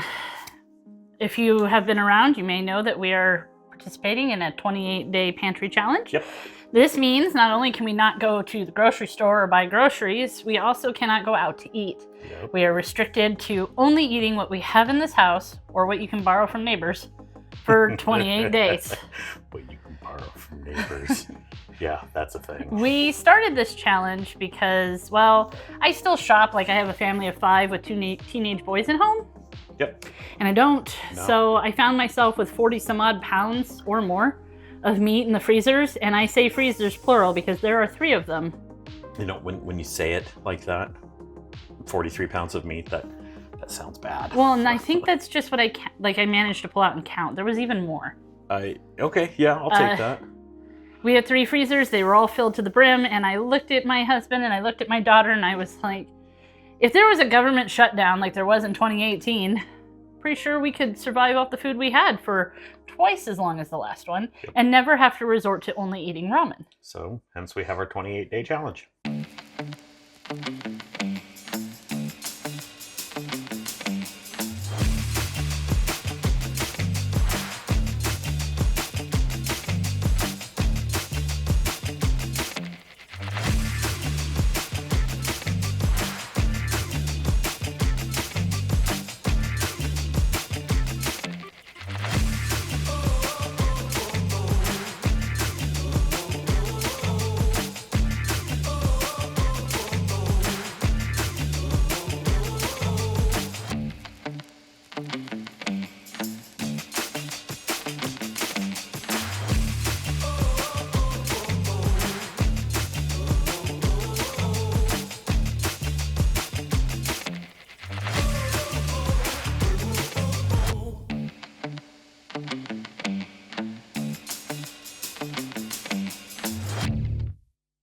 At this point, we are 2 weeks in to our 28 days. We are at the halfway point. And during this time, we've made 14 unique meals. We've made 14 unique first meals of the day. That could have been breakfast. That could have been lunch. We usually only eat 2 meals a day. And with that, we've run into some interesting challenges and things that we didn't expect to happen. We don't necessarily have a lot in the way of fresh produce at this point.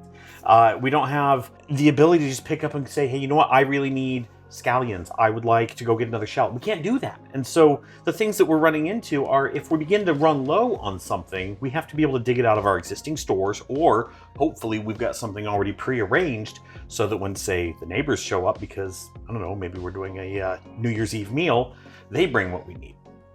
So the big challenge has been only operating within the bubble that we have. And I personally think we've done really, really well with this. And I am excited about the fact that it has gone so well up to this point. I mean, 2 weeks. I haven't been to the grocery store. No, and I'm actually surprised that we didn't. I thought we had more instant food. I say instant food like heat and eat things. Like taquitos and mini tacos and the frozen pizzas, burritos. Frozen pizzas, burritos. Yeah, the mini foods we didn't really have any of that at the onset. So the fact that we've made it 2 weeks and we've literally had to cook everything. Now I know you're feeling it because you're like, I can't keep up with the dishes. But I am proud of us we didn't even have instant food really. No, almost everything that we've... When we look at the pantry later, everybody's gonna be like, you have a ton of instant food. But it's not good instant food. It's not something you would eat for lunch when you're a teenage girl, let's say.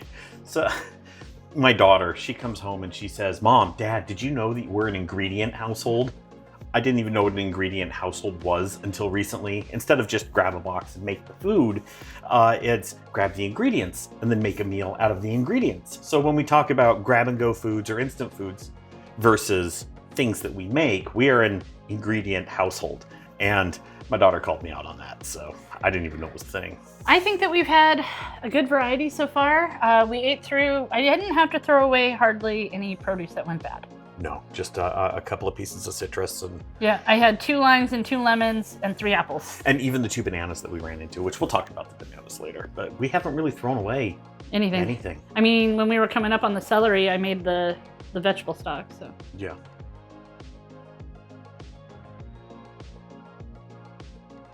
Now we're gonna have a bit of a food-related request. Yeah, don't let this video go stale. For more tasty content. This video is a real treat. Subscribe for seconds.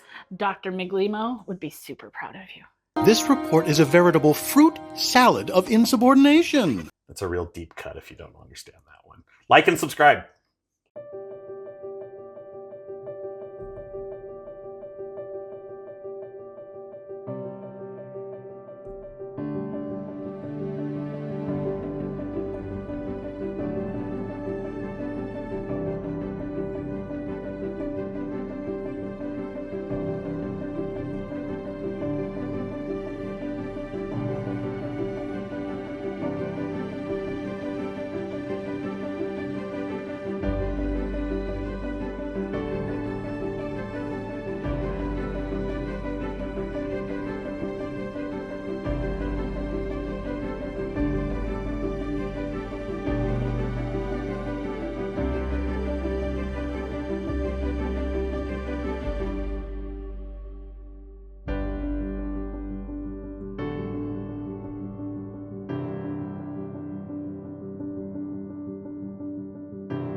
We're out of almost all of the fresh produce.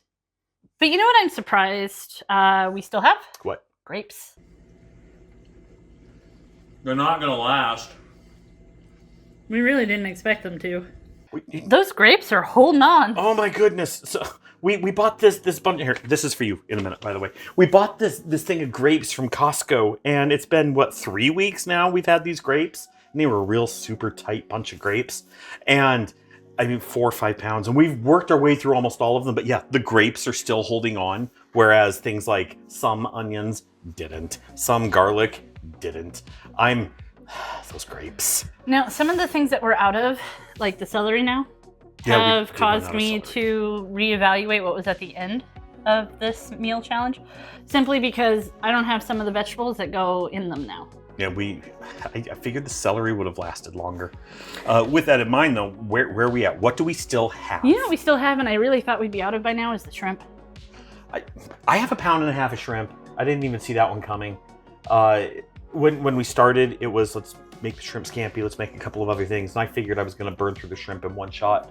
Hence, we only did one shrimp meal. Now we've got 1.5 pounds of it. Well, and what's going to make us look crazy is, like I said, when we I never laid out a whole number of how many pounds of what we had, but I do have the poundage of what we have left. Okay, what do we got? So we got the 1.5 pounds of shrimp. We also have 1.5 pounds of crab meat now. Oh yeah, because maybe 2 pounds. New Year's was a thing. It's just shy of 2 pounds of lump king crab meat. We're gonna change the salmon cakes to crab cakes, and we're gonna make crab bisque.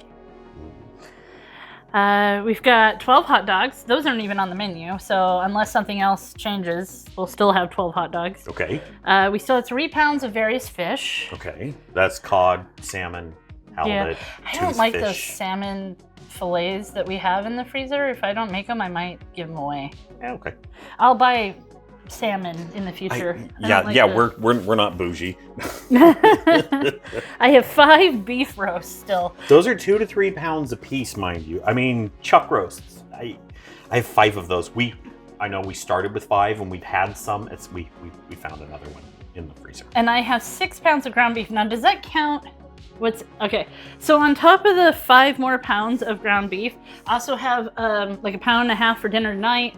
And then like 3 pounds. 3 pounds for the day after tomorrow because we're feeding the neighbors. Yeah, we're doing family dinner. So I have a ton of ground beef. Yup.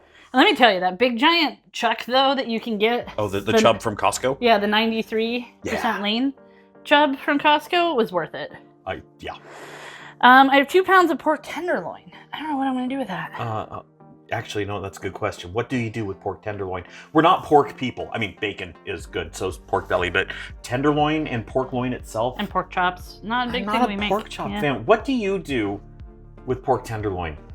Comments down below. I have 3 more pounds of stewing beef, which I think I'm going to take the beef stew and make garlic parmesan garlic bites. Steak bites. Yeah, garlic butter bites. That's what it was. Does it count? Butter. We have butter. Okay. We still have a couple pounds of butter. I thought we were out of tater tots. And then I found a bag of Krispy Krons. Right. Where are those hiding? Apparently in the freezer. And I still have Dino Nuggies. I didn't think I'd still have Dino Nuggies. I think we're down to our last bag. Okay. And then, oh my goodness, we have a ton of ice cream right now, but that's because Amy brought some over for New Year's. And then Lily hasn't been eating it the way we expected. Right, so I've got a load of ice cream. We have 4 pounds of bacon. We could probably, we're gonna run out of eggs. We can make, no. We could do BLTs. I made bread. That's true. I was gonna say we can make waffles, but those use eggs. And although we started with 90 eggs, we don't have 90 anymore. We'll get to that in a minute. And then I have 8 pounds of chicken still, but I have quite a few chicken dishes. Like tomorrow is chicken fried rice. Yep. And actually we should whip up a teriyaki sauce. I don't know if I have teriyaki sauce, but we should whip one up because we have teriyaki chicken later, and I can also soak the chicken for the fried rice in it as a marinade. Okay, I love it. All right, so we've got all of these meats left. I think one of the biggest surprises that I've run into up at this point is the fact that, you remember when we bought 90 eggs at the beginning, and you touched on this, 90 eggs was not enough. Nowhere near enough. I expected that a couple of eggs here, a couple of eggs there. 90 eggs will last a month, no problem. It's 7 dozen, by the way. We are 14 days in. How many eggs do we have left? Do you know? 15. 15 eggs. That's it. I mean, Lily eats 4 at a time. Yeah. And we used 3 to make ramen today. Yeah. And we used 20 to make the deviled eggs. Yeah, that's true. So, I mean, we did burn through a third of it right out the gate. We did. Now, as we begin to do things like, run out of eggs, and even up to this point, we've had to adapt. We've had to get creative. Substitutions have had to be made. We had some vegetables that were going to be going bad. So what did we do? We made vegetable stock. We made vegetable stock. I have about a gallon of vegetable stock now sitting in the freezer. Well, it's not vegetable stock anymore because we also had chicken bouillon. Add a little bit of chicken to it. We touched on the bananas earlier. When the bananas go bad, what do you do with bananas? You make banana bread. You make banana bread. Well, what if you don't have enough bananas to make your banana bread? What do you add? Peanut butter. Apparently not. Apparently not. Or you just use less flour. I mean, the flavor was good, but it tasted dry. More eggs then? I don't know. More bananas? Maybe, but I didn't have bananas. I know. I have eggs though. It is. And there have been other substitutions or areas where I could have. So I made seafood stock. Yep. And I just winged it. I mean, I had. Stock's not a hard one to make. A couple of vegetables, throw in your bones. Right, but I didn't have as much celery as the recipe called for. I added a little bit of celery salt for that celery flavor. That's true. Things like that. Are we doing okay on all of our seasonings and spices? I think so. Okay, well, that's good.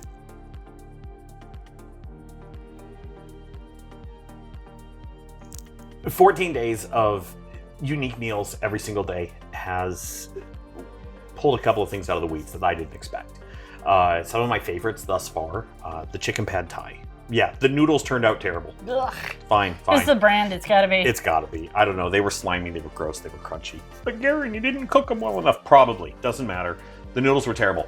But oh my word, the sauce, the chicken, the flavor behind that was astounding. Well, and we've never made chicken pad thai before. No, we haven't. Next time we'll know what we want to do differently, including replacing the noodles. I don't see why you couldn't make that over stir-fried vegetables or rice. Or fried rice. I'm probably gonna do a chicken pad thai rice. Well, that's just Thai fried rice. Okay, well maybe. Maybe I want to be fancy. The other unexpected one that I ran into was a grilled cheese and tomato soup.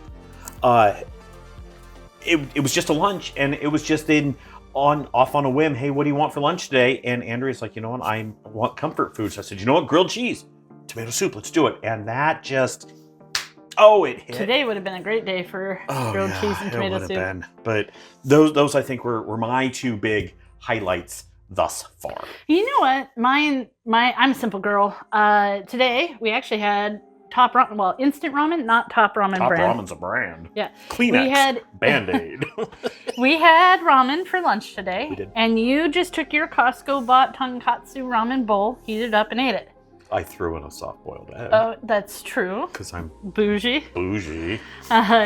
For me, I just sorry, I stepped on him. I stepped on him. He deserved it. Oh my word.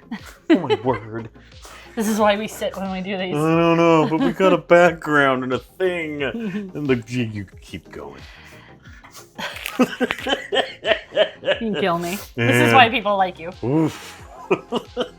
Okay, so you liked the ramen. That was cool. I did. Well, I did a few extra special things to it, right? Yes. I added the mayonnaise, the egg yolk, the seasoning packet, the sriracha, the cheese into the bowl, and I mixed those with a little bit of the water. And in the water, I used a ramen concentrate broth, which I've never used. I probably won't use that again. I'm not sure if I like it. It's almost like the company knew what they were doing when they made their broth packet.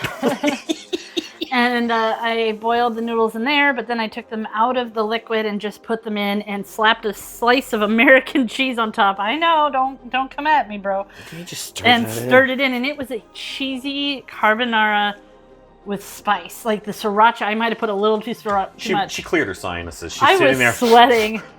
It was great. It was so good though, the flavor, and I found myself putting it down and eating coming more back to it. now, even though it's full. Oh, that's so good. So I have a question for you, audience. Have you ever tried to make fancy ramen? What are your favorite additions? What do you do different? Or are you like Garen? Just pop the top and add the hot water. Pop the top. That's where I'm at, baby. Okay, so that's one. Give me a second one. Oh, I also really enjoy the New Year's dinner, particularly the crab, but all of it. Like the Texas Roadhouse corn that we make.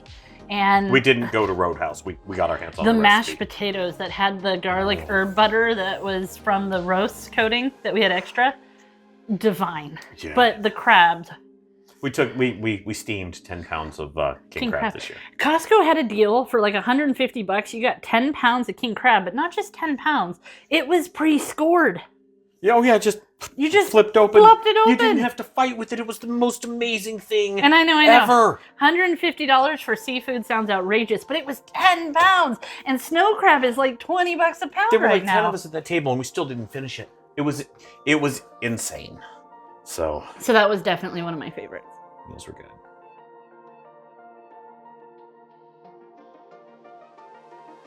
So the biggest challenge for me, well, usually it's not a challenge. I enjoy staying home, but I have not left the house much. No, I think we've left the house twice in 2 weeks. Yeah, I bought yarn. Yeah, you did. Does leaving the house count as going to work? Going to work count as leaving the house? Yeah, but we only went twice. And literally, not even for, I don't want to out myself, but. So yeah, we went. It was the middle of holiday routine. But yeah, so you bought yarn. I bought yarn. We went to Target once just for fun. Didn't buy anything. No, I mean, that was a we were whole going video stir crazy. on its own. So stir crazy is not something I expected to run into. Well, because a lot of our going outside is to buy groceries and to go out to eat. When you're not going out to buy groceries and you're not going out to eat, and you're not going to work because it's holiday routine. What are you going outside for? Yeah. I mean, and every time we leave the house, we spend money. Yeah. You gotta buy gas at least. I am excited to see what our budget looks like when we're done with this. Yeah. All right. So, I think one of my big things that I've picked up over the last 2 weeks. Wait, the other challenge that you didn't mention that I think has been a challenge for you is how messy the kitchen is all of the time. Oh my goodness.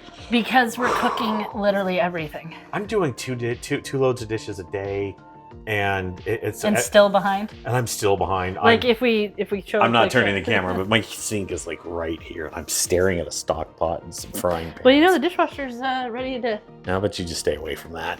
So... You know what the end credit's gonna be. Right? I swear. After credits, I'm just going to be grumpily emptying the dishwasher. That's exactly what it's gonna be. I'm gonna wait till you're doing it, and then I'm gonna record it behind your back. Ah, got you. Aha, gotcha. Oh my word. So one of the bigger valuable lessons learned that I've had during this process is you have to save the excess. If you're chopping up an onion, you don't just take the tail end of that onion and yeet that sucker into the garbage. No, we have onion. It's currently chilling in the window. I'm attempting to grow onion from the end of an onion.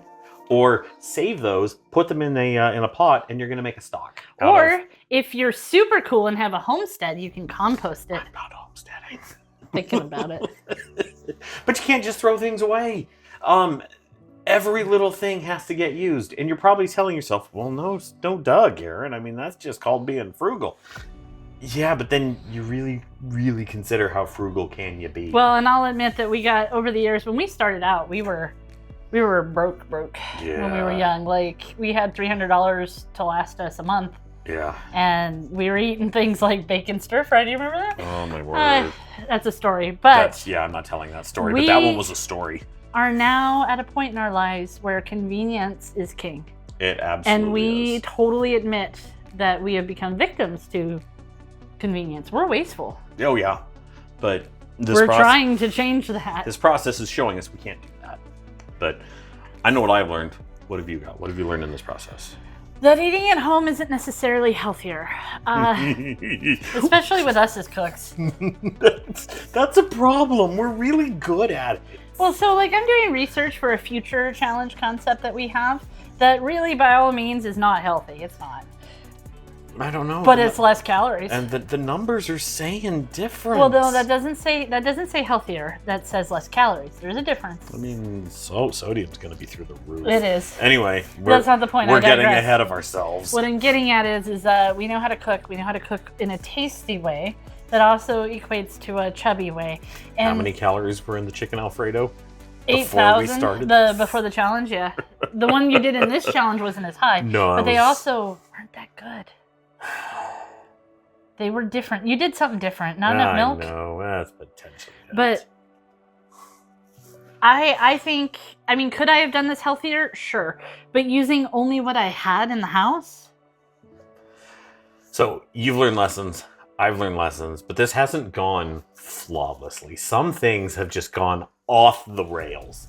The big one, like the chicken pad thai, I know we're coming back to that. But while that was a good meal, the rice noodles were so bad. Well, and the banana bread was too dry. The chicken Alfredo was not. No, that came out like the parm noodles from Pastaroni. And the leftover lasagna, I thought it was great, but Lily hated it. Do you remember that night the neighbor kid came running into the house? He goes, "Ooh, chicken!" and stole like a whole handful of chicken and then just ran out the door. I mean, it was fine. We had plenty.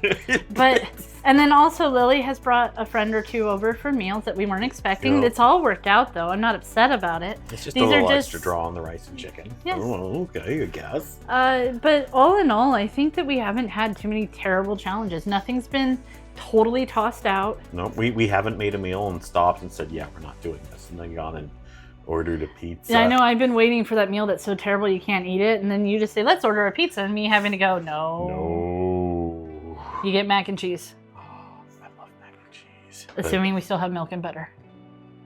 All right, then.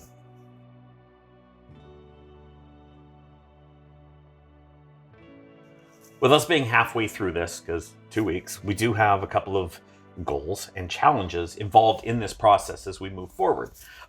Goal number 1, keep going. We don't just stop because, oh, hey, this is going to get hard. Oh, hey, I'm running out of perishables. Yeah, the lack of perishables, that's definitely going to be... It's mostly just it's going to be the eggs and the vegetables. We still have milk and butter and cheese. Oh yeah, we've got that, but it's the produce and the legit things that we couldn't preserve. If we were homesteading, we could have. Oh my word, we're not going back to that right now. So with that in mind, what are a couple of things that we've actually got coming up over the next 2 weeks that we're looking at eating? So tomorrow's dinner is chicken fried rice, like we mentioned, and the mini meatloaves with friends and family. And further down the line, we have a chicken pot pie. There's beef bulgogi in there somewhere. There's burrito tacos. That one scares me, but yeah.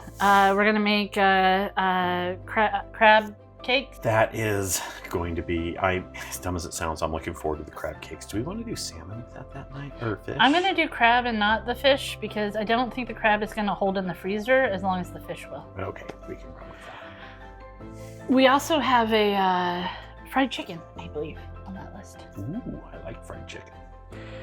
So, I would be...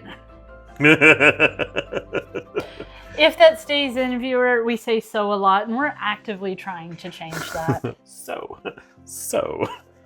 With that, I ask, what would you guys make if you had the list I listed out earlier left, and hardly any produce? I do have onions and potatoes and carrots, but otherwise... Yeah, root vegetables, hold on. Those suckers are hearty. Yeah, they are. But shrimp, Italian sausage, hot dogs, fish, roasts, I mean...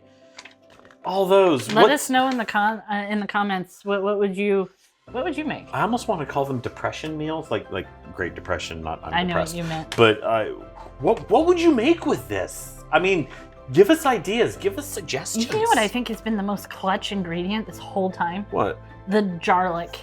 Oh my goodness. We don't have any more fresh garlic, but we have garlic. Garlic, and that stuff is amazing. I mean, it's when we're cooking, it's 3 tablespoons at a time. It said use a clove of garlic. No. Every time I take a scoop of garlic out, I'm like, you measure with your heart. And I hope my heart is not crazy. I don't think we've made anything that was too garlicky thus far. It's sunny and snowing. Oh, man. It's so weird. The tree looks bubbly.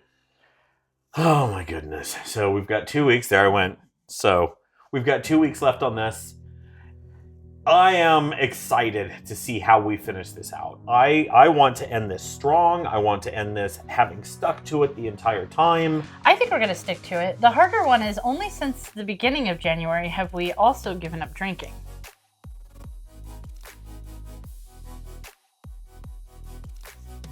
At least temporarily. Yeah.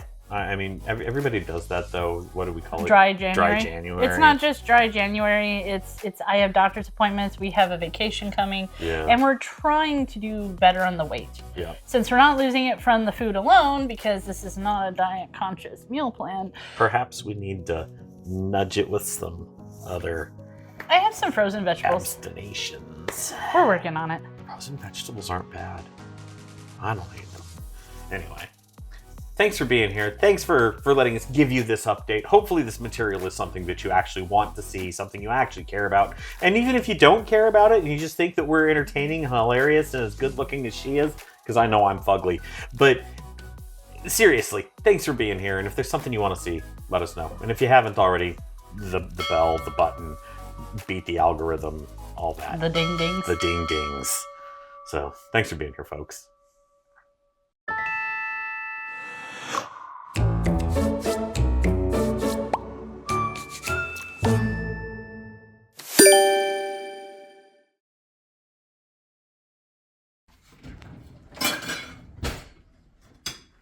Haha! Gotcha! This is bullshit.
One of the more difficult parts of running on the treadmill is pushing past your comfort level. It's that point where you're like, yeah, I could do this all day.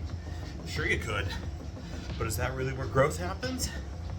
You gotta push just a little past that. It's where you might be a little out of breath.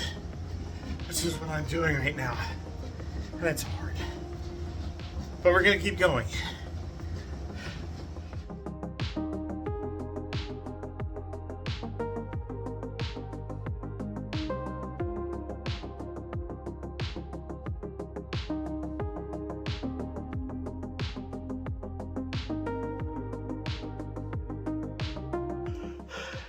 Headbands are fugly. But they are useful. They are super useful. They keep the sweat out of my eyes while I run. Anyway, that's 5K down. I'm gonna go and, do my day.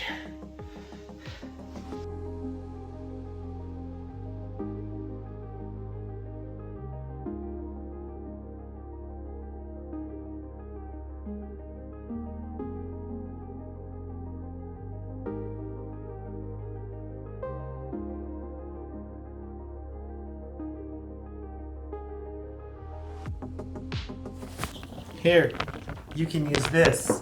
What are we doing? We're gonna run errands today. Why are we running errands today?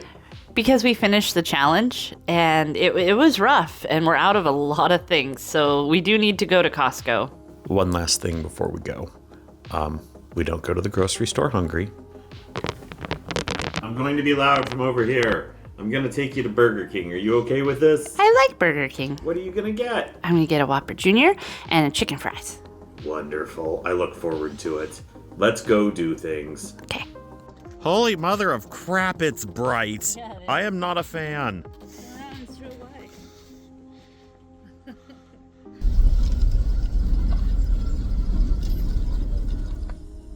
Hello, what can I go for you? Hi there, I've got a mobile order for Garen.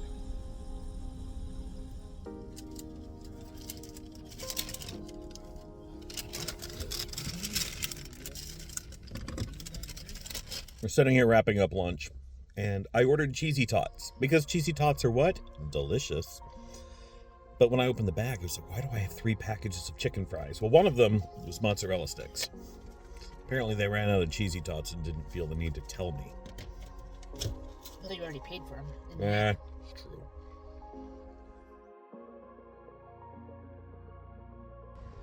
It's really bright outside. Did you not bring the little camera? Sure I did.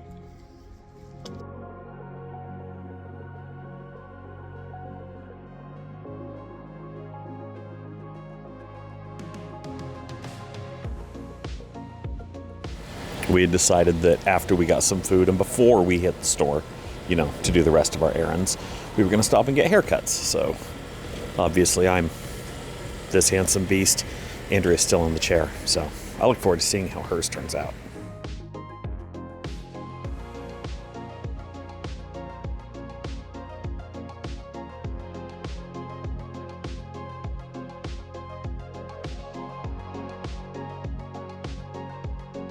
So just got our haircut at the haircuttery. Definitely a haircuttery experience. I mean, you're paying for a cheap haircut, you get a cheap haircut. But I have never been asked to stand to do a haircut before. I know my hair is long, but how was... Is it because the lady was short?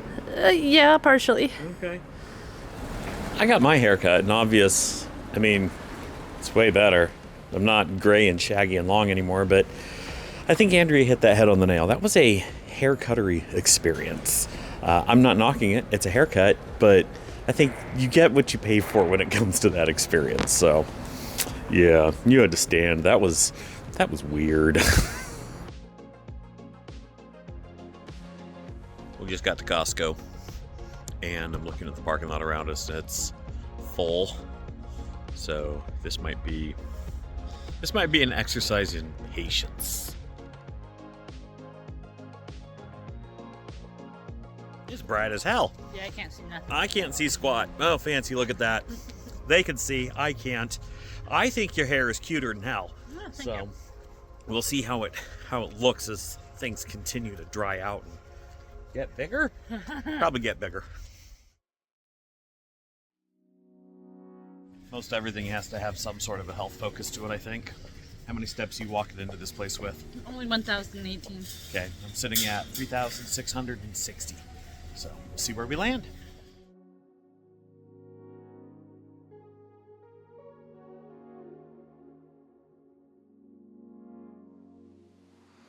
Andrea left me alone here at Costco. And well, she ran off to do Andrea things. And I found a freeze dryer. I'm sure it's $1,600, but I think getting one of these would be super cool. My sister's got one. I don't know. Freeze dryer. Yay? Nay? I mean, you can freeze dry Skittles in one of these things. I'm just saying.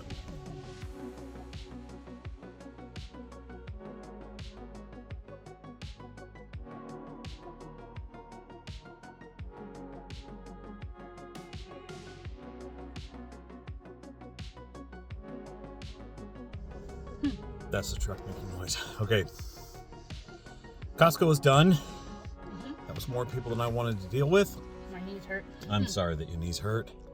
How many steps? That's a good question. I now have 3,992 steps. I now have 5,180 steps. So that was good. I found a protein bar I can eat. We did. They're called Puffs. They're made by Built. It's a marshmallow. But I can eat it. That's a win. All right, let's go home.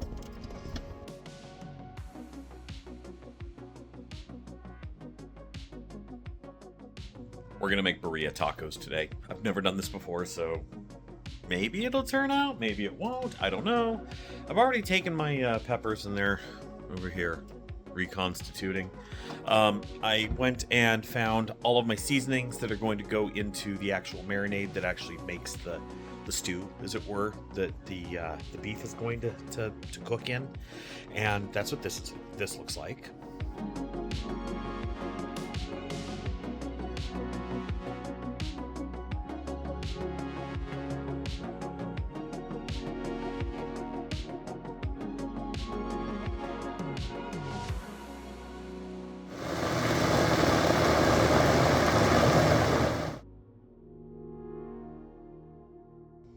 See, lots of goodies there. And now I'm going to start chopping up the chuck roast.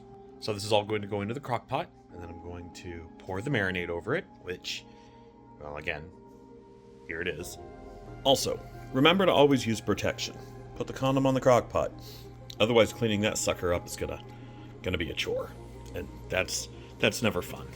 Usually I wouldn't bother cutting up the chunks of beef. I mean, I started with a 2.5 pound roast, but I cut them up into chunks like that because I want as much of the seasoning in the stew to be able to hit as much of the beef as possible.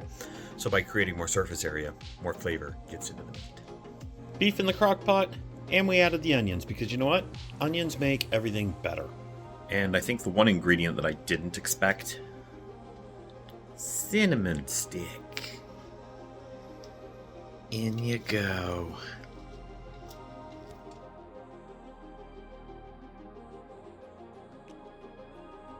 The beef is covered by the burrito mixture. I added a touch of beef stock to make sure everything was covered. Now we set it to low and it's going to sit and simmer for way too many hours. And we will see what it turns into after the clock does. But yeah, we'll see what it turns into.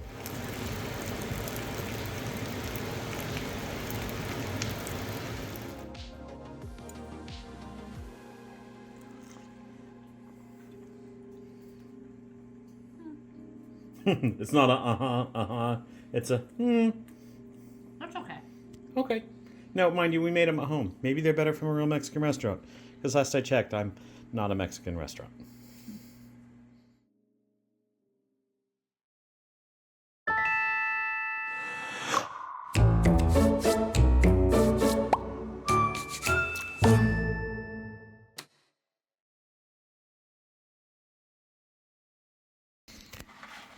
That coffee cup is bigger than your stomach. Mm-hmm. What are you holding there? 2 shots of blonde espresso and a whole protein shake. Well, look at that. It's actually good. Birthday cake flavored coffee. Mm-hmm. That's awesome. I love it. Enjoy.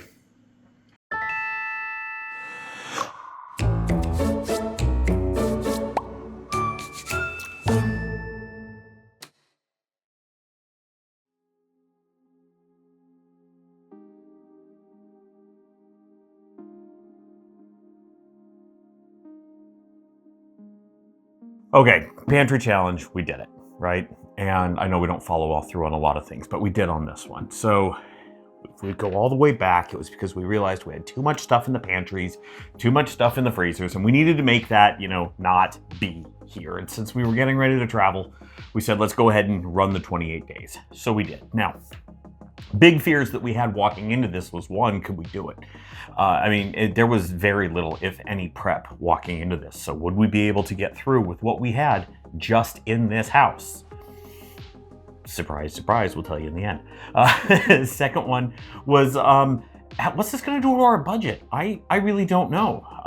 Things that we ran into, at the beginning were, I'm not good with shrimp, but I was able to crank out a really good shrimp meal. And since then, I think I've walked into it saying, I think I could continue to cook with shrimp. And I think that's one of my big takeaways from all of this. It's been frustrating because I can't just snack and pick up and go to the store and be like, I want a bag of gummy bears today. We didn't do this with weight loss in mind. Nope.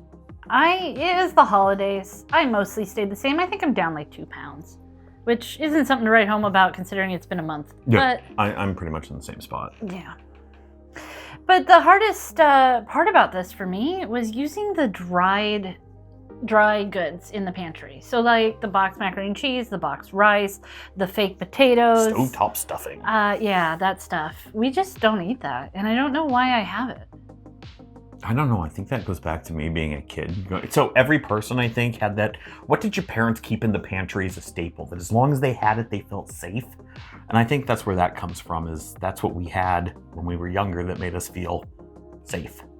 Right, but I still have a lot of blue box macaroni and cheese. Now, to be fair, we went through quite a bit of ramen. Oh, yeah, so much ramen. But that was mostly for lunches. But this did have a huge financial impact. We saved like $1,500. That's nothing to shake a stick at. That's a big deal. Now, I say saved $1,500 because I budget for groceries and for going out to eat each month. And essentially, that's what we didn't spend. Yeah, so a good part of our grocery and going out budget didn't get spent. But yeah. The biggest thing, the most exciting thing is how excited everybody got about this. Like, these videos about this challenge have been our most viewed. When you go back and you look at things that, the video counts, it's people want to know about Nutrisystem, which I get it. People want to know about this. People really turned out when I had a heart attack. Yep, and they want to know about cruise ships. Mm-hmm. That's... Our audience demographics are well, and whack. To be fair, we didn't pick a niche and stick to it. But it is January, so New Year, New Year. New Year, New You, sorry. Type mentality, I'm sure, is fueling that fire. Most likely. So, hey, I'll take I will take what we can get.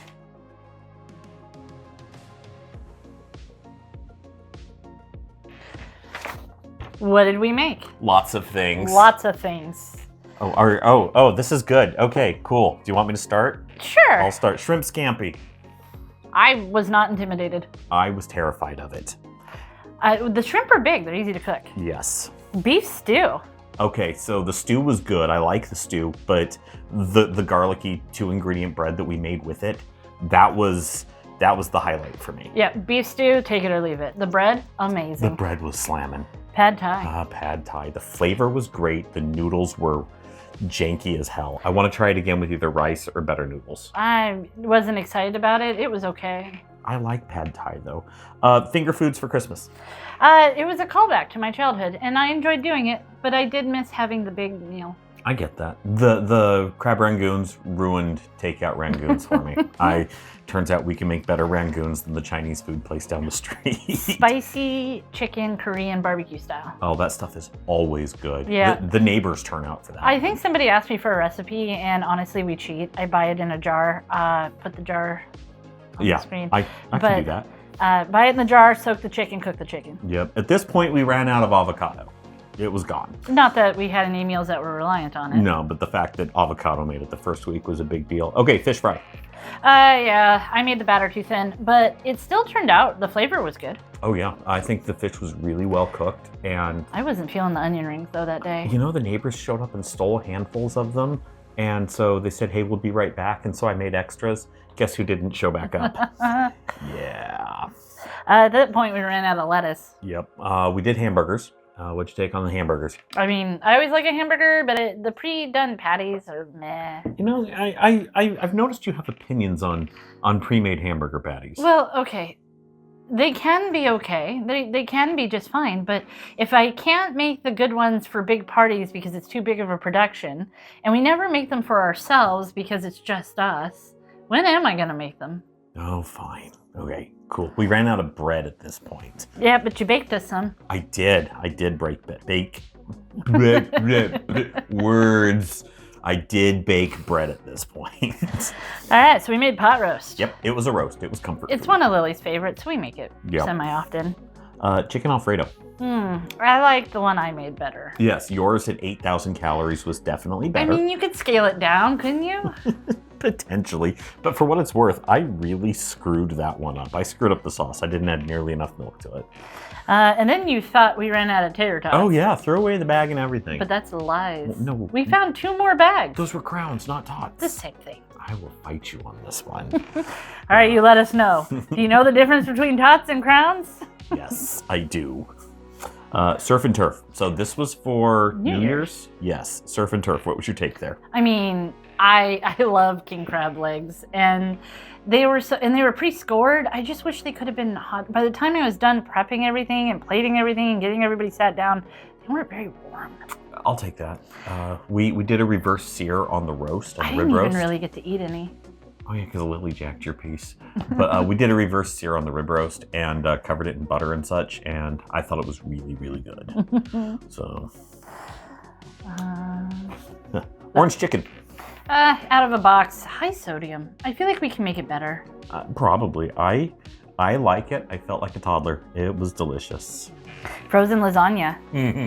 Now, it's not a Stouffer's lasagna that was frozen. This is one that we had made for a family dinner before and had extras. It's up on the screen right now. They're staring at it because I remember to get footage of that. It was much better the second time. It really was. A month in the freezer gave the flavors the opportunity to meld. And I think that was the last time we had garlic bread. The cheater one, yeah. I think we ran out of garlic bread at that point. We also ran out of instant foods, so things like frozen burritos, frozen taquitos, mini tacos, little pizzas, things like that. Yeah. So crunchy tacos. We did crunchy tacos. You can't go wrong with taco night. Except when there's only 2 of us, I feel like it's too much. Yeah, it can. So I ended up making 4 rather stuffed burritos. Yeah, those things were like half a pound a piece. and they ended up coming in clutch when we had company later on. Oh my goodness, did they ever. Chicken fried rice. I thought I did good. Wait. But you didn't think I did good. So obviously we compromised and I didn't do good. I don't know. I feel like you used too much soy sauce or something. It's just the rice was too saucy. Not enough butter? I don't know. Yeah, we're going to add more liquid. That's a great idea. Okay. Does butter count as a liquid? Yes, when you cook, butter counts as a liquid. Mini meatloaves. We're better than expected. Okay, I personally like ketchup on my meatloaf. Yeah, this one's divisive. I don't like ketchup. I think it's vile. Yeah, so he made them with barbecue sauce, which I found to be somewhat disappointing. Yeah, I made the meatloaves and I painted them with barbecue sauce and I put bacon on them. Should we tell him that barbecue sauce is made with ketchup? I'm gonna fight you on this one. There's a whole other argument there. We're not gonna drag you into it.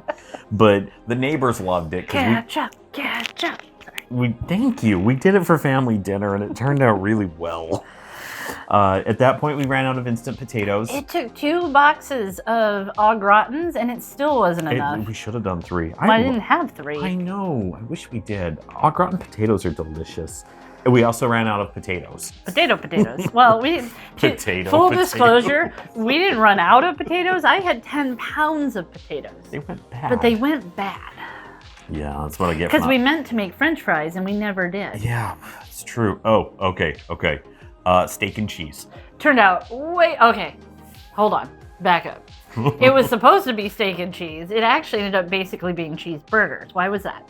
Oh, okay, so we got into the freezer and I pulled out the box of Steakums. It wasn't Steakums. It was... more hamburger patties. It was steak patty, but they were 3rd-pound burgers. And when you were looking at the box in the freezer, it looked just like a Steakums box. And I was not wrong. Was I wrong? It looks like a Steakums box, but it is not a Steakums box. Could you see how it happened? I think Steakums are red. I don't know. So that box is black. Yeah, so we took the hamburger patties and we crushed them up into essentially ground beef in the pan, and then we added the cheeses. And we folded it in, and we made chopped cheeses, basically. And they were so good. They were terrible. Terrible for you, I mean. Oh, I was supposed to say, they were salty and cheesy and amazing. And that is the day we ran out of American cheese. Okay, beef bulgogi with rice. That whole meal went so sideways. So the rice, you'd think, hey, use a rice cooker. It didn't seal properly, and so the rice didn't steam properly. And then I tried to make mini wontons, but apparently I got my oil heat a little too high. So you burned them all and they burned. Enough. And then I went out and I cooked the beef on the grill. But it ended up soaking in the marinade for like 2 days, which we hadn't meant to do. Yeah, and there was too much of it. Yeah. The whole meal just got thrown out. Yeah, it was bad. It was bad. That's the same day we ran out of homemade bread. Well, Garen, you could make more bread. I probably could, but I didn't. And then we had the pasta with sausage marinara. Standard meal. It comes out of a jar. Noodles, sausage, sauce. Whatever. Teriyaki chicken with rice. Again, just jarred teriyaki sauce, chicken, grill it, put it on rice. Then the rice came out fine that time. We ran out of eggs at this point, by the way. I know that's been a whole thing. 90 eggs, 60 eggs, 30 eggs, 14 eggs. We ran out of eggs. No more eggs. I mean, when you're putting soft-boiled eggs in all your ramen, and Lily's eating 4 of them at a time, and I'm using egg in my ramen. Yeah, we plowed through almost 100 eggs. It was insane. And I never even baked anything. Yeah, just a couple loaves of bread. Chicken pot pie? Yeah, we replaced that with mac and cheese. Yep. Kraft. Out of the blue box, because that stuff. Sometimes you just want some macaroni and cheese. I love that stuff. You ran out of your ramen. I ran out of ramen. So, I mean, I've got the packages, the little 10 for $1, but they're not as good as the tonkatsu. Chili with cornbread was the meal we were supposed to have last Sunday, but family dinner, it was Amy's turn. I'd forgotten to plan for that, so we went and ate at Amy's house. Yeah, so we didn't make the chili with cornbread. The burrito tacos with beans. Okay, that's tonight's dinner, the last dinner. Yes, that is. Now, as we are recording and we are walking into the burrito tacos with beans, we don't have refried beans. So we broke out a couple of cans of pinto beans. We're going to find out if we can make refried beans from canned beans. We're going to jank those and see what happens. I also think I still have a little bit of that, like, queso. Yeah, out in a jar. And I'll have some chips, beans, and yeah.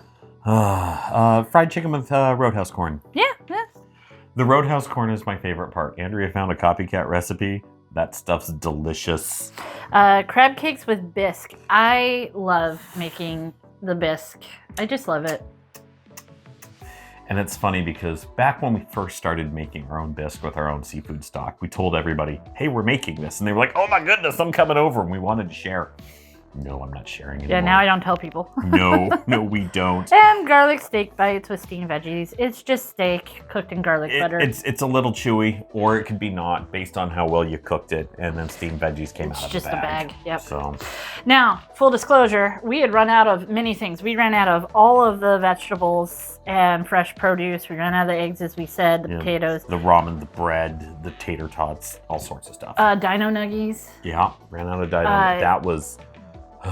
But our good friends, our neighbors, they gifted us some celery, potato, onions, eggs. Made it easier to, the eggs to finish showed up, like just the other day. Yeah, to finish up. The eggs showed up last night. We haven't had an opportunity to do anything with those. So did I go to the grocery store? No. Did we get some kindness from the neighbors? Yes. A little bit. Could I have survived without it? Yeah. Yeah. But it was kind, and I accept. Yep. There you go. 28 meals.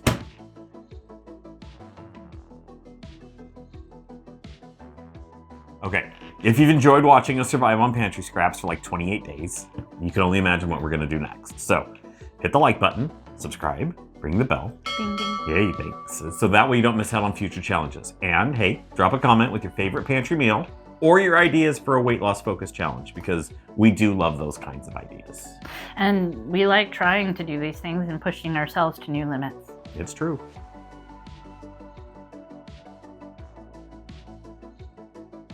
Hardest moment during this challenge, I think it wasn't even the challenge itself. There was a point in there where I just did not want to make, I don't even remember what the dinner was. I think it might have been a pot roast or something.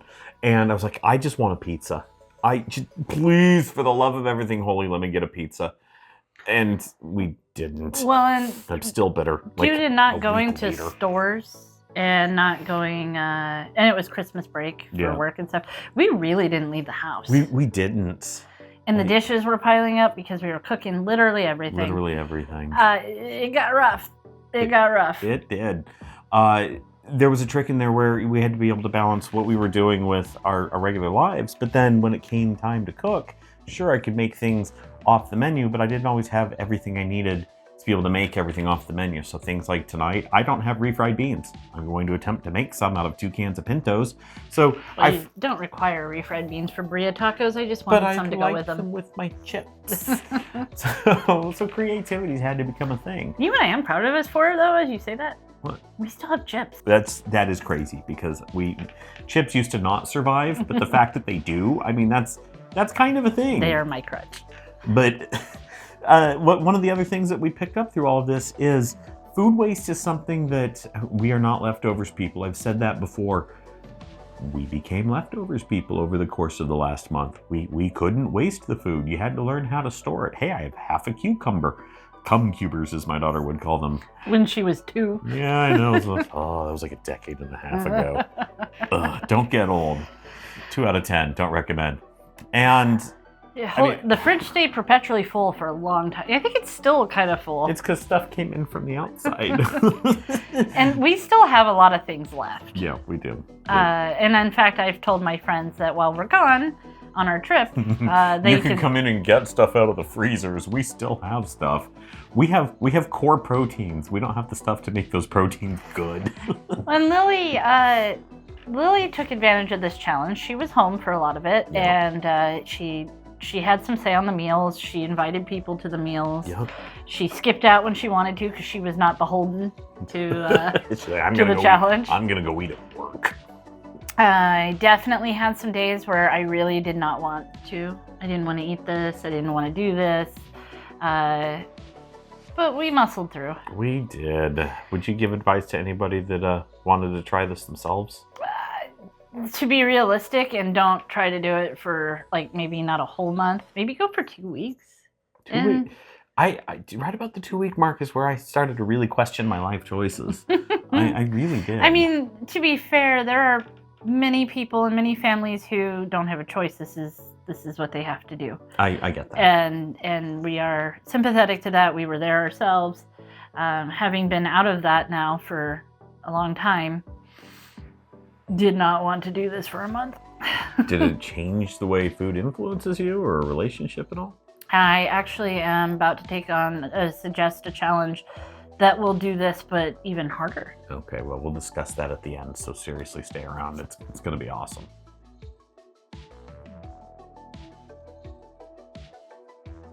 Hey, just wanted to take a quick second to thank you for being here. Seriously, we love having you along for these wild rides. Don't forget to smash that like button, subscribe if you haven't already, and let us know in the comments how you'd tackle a pantry challenge like this. Your support literally means the world to us. It really does.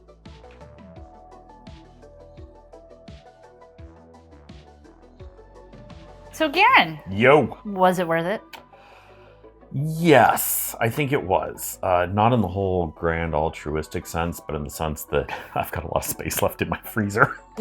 And what would you do differently? Oh, snap. Some of the meals I think were a little ambitious. Specifically like tonight with the burrito tacos. I was very careful to only put 1 or 2 of those in. Like the scampi, the pad thai, and this one. Yeah. Everything else was pretty standard fare. Pretty cut and dry, straightforward. I'd make sure that if you're going to walk into something like this, that you're comfortable with the variety of the foods that you're going to be eating. Would you do a different thing? Would you do a pescatarian version of this? I don't think I have that much fish floating around inside my freezers. Actually, wait. You do. I probably do. You have... I know what I have. Sea bass? Yeah. Salmon? Yep. Cod? Shrimp? Fish sticks. Fish sticks? Yeah. Would you? Eggs? We have eggs now. Ooh, we do have eggs now. We just don't have any vegetables, but mix those in too. Yeah, screw that noise. Okay, maybe. I really couldn't tell you. Well, do you recommend others perform this? Yeah, I do, actually. Well, yes and no. As a change my lifestyle. No, God, no. But if you're looking around, your kids have moved out, and if you were essentially in our same shoes, absolutely. We were in these shoes so hard. We did this for 28 days, and we still have a lot left. We could probably go for, if we refilled on a couple of staples, we could probably go for another 2-3 weeks. Yeah. If you find yourself sitting in a situation where your kids have left and you still haven't recovered or changed how you shop and how you eat, then yeah, absolutely, go for it. My biggest takeaway from this has been realizing that, like I said, it's the way we shop didn't change, and it should have. And so realizing that I don't have to cook for 8 people or 12 people. Now, mind you, I did try to break out the small crock pot multiple times, only to find that I had to dump everything into the bigger crock pot because I'm still not a smart man. Well, we're still so that little crock pot is meant for like a single person, possibly a couple. No, because I got the itty bitty, then I got the medium, and then I got the big one. Well, the itty bitty's a fondue pot. Yeah, that's true. The small one is legitimately meant for 1 to 2 people. Yeah, it's like 4. There's. But we have a daughter. Yeah, I guess who she counts as also people. Brings people sometimes. But what about like going to the grocery store? You know what I'm starting to not like is I have Walmart Plus. Yes. And I order things through there for the convenience of having it show up at the door. Yes. But 1, I miss going outside. Yeah, I do too. 2, I don't like the produce they choose for me. Yeah, produce being delivered to your door, never good. Never good. I'm sure it has its uses, but I'm thinking about canceling it. I would be okay with this. Have you noticed that we still have shrimp? Well, yeah. Yeah, I mean, as we walked into this, I'm like, I'm going to get rid of all the shrimp. Didn't get rid of all the shrimp. Well, there's a few more recipes for shrimp I would like to try. Now that we're getting braver, I would like to try Bang Bang shrimp. I know you won't eat it, but... Yeah, because mayo is vile. Oh, but it's as an ingredient. Maybe you won't notice it. I'll fight you. I mean, you eat spinach artichoke dip. Under protest? I made something recently that had mayonnaise in it and you ate it. What was it? It was the Rangoons. It was the Rangoons. I'll fight you.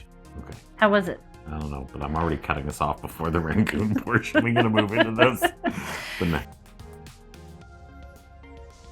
The things that happen behind the scene switch cards, that's what you're missing out on. He won't eat mayonnaise.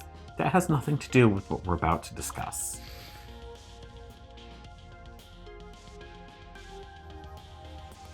All right, have you heard of this thing? It's called 75 Hard. We talked about it like a year ago, 2 I was years going to say, ago. we've talked about it before. Yeah. And just so people know, there is a such thing as 75 soft as well. We're going to do 75 hard. Yeah. Okay. So you've seen this series that we did on the Pantry, but we're going to be starting a 75 hard series after we get back from some travel that we're getting ready to do. Now, we want this challenge to tie into our long-term goals of being healthy, of losing weight, which this challenge was not about that, but we want this next one to be that. And Andrew's going to cover the rules in a minute, which is fine, but we want you to know that you can expect something that hopefully doesn't suck. And I think the biggest takeaway from it is there's that whole no excuses bit. I'm really good at excuses, and we'll see if I can not come up with excuses. The reasons for doing it are also multiple fold. I need to lose some weight. I had some blood work done. Didn't look great. It looked great in a lot of areas, but there's one or two that I gotta get it in gear. And you have weigh-ins in April. It's twice a year. And 75 days from now is April. Where are weigh-ins? May? April. I don't know. Okay, fine. Keep going. So this will work out well for you. Okay, so give me the 5 core things that we got to do with this. 5 core tests of 75 hard. No drinking alcohol. Okay. Not a drop. That's actually doable. Taking a daily photo of yourself. You know, Lose It gives us the ability to do that when you get off the scale. I've actually started doing that. Really? Mm-hmm. I've done it once. I should do it more. I think I'm going to. Completing 2 workouts per day, one of which must be outside regardless of the weather. And those are 45 minutes each. 45 minutes each. Minimum. Yep. And you can literally stand on the back porch and do jumping jacks for 45 minutes if you want to. That would be terrible. My knees would be like, you suck. You must read 10 pages of a nonfiction book. I'm reading fiction. You can't make me read self-help. This stuff's garbage. Well, Actually, I'm not going to read self-help. I'm going to read a sism. Oh, yeah, that's actually pretty good. Yeah. And the 5th point, you must follow a diet. It can be any diet, but you have to follow it without cheating. Does it have to be a scripted diet, like the paleo diet, or something similar? No, people recommend you do those because they have very set rules. Yeah. We are going to just do calories in, calories out. We're basically going to follow Lose It. Yep, that's what we're good at. So what excites you about this? Oh, absolutely Literally nothing. It's going to be the worst. Remember how I said I'm good at excuses? Yeah. I am intimidated by it. So what excites me about it is the prospect that maybe I'll actually achieve it. And maybe I won't. Maybe you guys will all watch me fail yet again. But my concerns are 2 45-minute workouts when I'm struggling right now. My knees are pretty bad. You don't have to move at 118%. No, correct. I know. But just like I walked around Costco yesterday just to go outside. And I mean, by the time I reached the end of the store, it was hurting. I can appreciate that. So it's a whole thing. So I do encourage others though. 75 hard, 75 soft, which is 75 soft is do 1 45-minute exercise, read any 10 pages, it does not matter. Follow a diet to the best of your ability. Take a picture every day and drink less alcohol. That's 75 soft. No, I don't want to do soft. I just don't want to read a self-help book. I'm going to be like, novels. But try one if you have it in you. We're going to do it. We invite you to come along, and maybe my weight will go from 326, which is where we're at currently, to less. To maybe I'll be under 300.